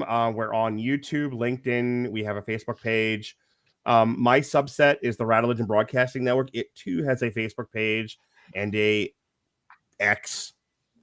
I'm on TikTok. That is my main thing these days. I take 10-minute clips of my show and I post them on TikTok. I also post clips of my 10-year-old son doing stand-up comedy, my 13-year-old daughter singing and dancing. There's also me doing naked karaoke or clothed karaoke, whichever you prefer. Yes, sir. I said what I said. I'm gonna drink a lot tonight. that's the typical reaction I get. So yes, all of my my podcast clips, stuff with my kids, and social outings are all on my TikTok at Mark Radulich. It's on the screen. If you're just listening on audio, it's at Mark MARK Radulich RADULICH on TikTok. I'm also on the Instagram. At Instagram. I'm on the Instagram. Mark Kind, MARKKIND 76. You can find me on X at Mark Radulich. And if you deign to want to talk to me on Messenger or Facebook, it's Mark Radulich LCSW, which stands for, believe it or not, if you're hearing me rant like that, licensed clinical social worker. We have a Radulich and Broadcasting Network Facebook page, like I said, and that's it. We Damn You Hollywood is the main weekly theatrical exhibition movie review podcast. We also do we look back at old movies. That one's called On Trial. My buddies and I, once a month or so, get together, talk metal, watch metal videos, and tell fun stories. That's the Metal Hammer of Doom Jukebox. We just put up an episode yesterday. Metal. Yo, Suno.ai, we on air wrote a song about narcissistic women and played it, and it's on TikTok now. But last night's show, there was an entire segment where we wrote and composed an Mark, AI. you gotta invite me to this shit. You know, I used to write lyrics for. Oh like, my heavy God, metal you would have bands, such a great right? time with this. We literally Yeah, dude. composed and Do you had not see me? Come on, dude. Do I not look like a god? and had AI write us metal like a band? Steel Panther-esque ballad about a narcissistic party girl. Did I tell you about the time I did Blow with Steel Panther? That sounds amazing. Yeah, we'll get to that. Yeah, we'll talk about that later. Anyway, So that's the Metal Hammer of Doom Extra. And then the last thing I want to talk about is our triple features. Sometimes there's 3 old movies, sometimes it's 3 new ones, sometimes it's their director focus. We've done ones for David Lynch, Tim Burton, Wes Anderson. This past year, we'll be doing more. We have a show called Long Road to Ruin, where we look at movie franchises. This past year, we looked at John Waters' Trash Trilogy. We looked at Baz Luhrmann's Red Curtain Trilogy. We looked at the Men in Black. We just did Home Alone for the holidays. Yeah. So all the Radulich and Broadcasting stuff is part of W2M Network, along with the anime guys who do Talk the Keki, the Video Games to the Max, my buddy Jesse Starcher, my brother from another mother and hetero life mate. He has the Source Material podcast where he talks comic books and unspoken issues, where they focus on 90s podcasts. 90s comics. So check all those out, please. Yes, W2Mnet.com. All right, cool. all right, cool. You ready to get out of here? Yeah. I don't even know what we're doing anymore. Dude. Oh shit! I closed everything. But I closed We're everything. good, man. We're good. So because Mark was talking so long, just give I'm me a fine with second. it. You know, what I do can you? go back to talking Why if do you you gotta want. yell at me? I mean, yell at you all the time. Just kidding. He's gonna have to edit this part out. Yeah, It's that's fine. fine. all right. Now Yeah. ask me again. Hey, you ready to get out of here? Yeah, man, let's get out of here. All right, so now here's just some of the best quotes of 2023. Let's see if you can follow with me. Confusion is the first step of the journey to knowledge. It's not so much that you believe, it's how hard you believe. Amateurs seek the sun and get eaten. Powers stay in the shadows. If you leave something behind, you gain something too. And these scars we have make us who we are. We're not meant to go back and fix them. And also, the best phrase of the entire year 2023, family. Guys, have a good night. Have a great time. Okay. Make sure to check us out.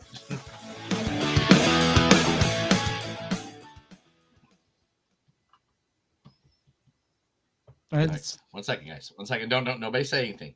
Thank you, everybody, for following us, watching us, and have a good time with us right here at Movies Don't Suck and Something to Do.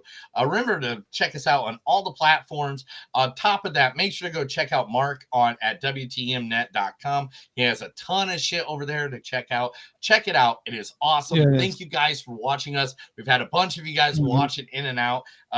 Next time, use the chat feature. We'll join that. We'll add that into the feature that what's going on. Thank you guys on Twitch, on YouTube, on Facebook.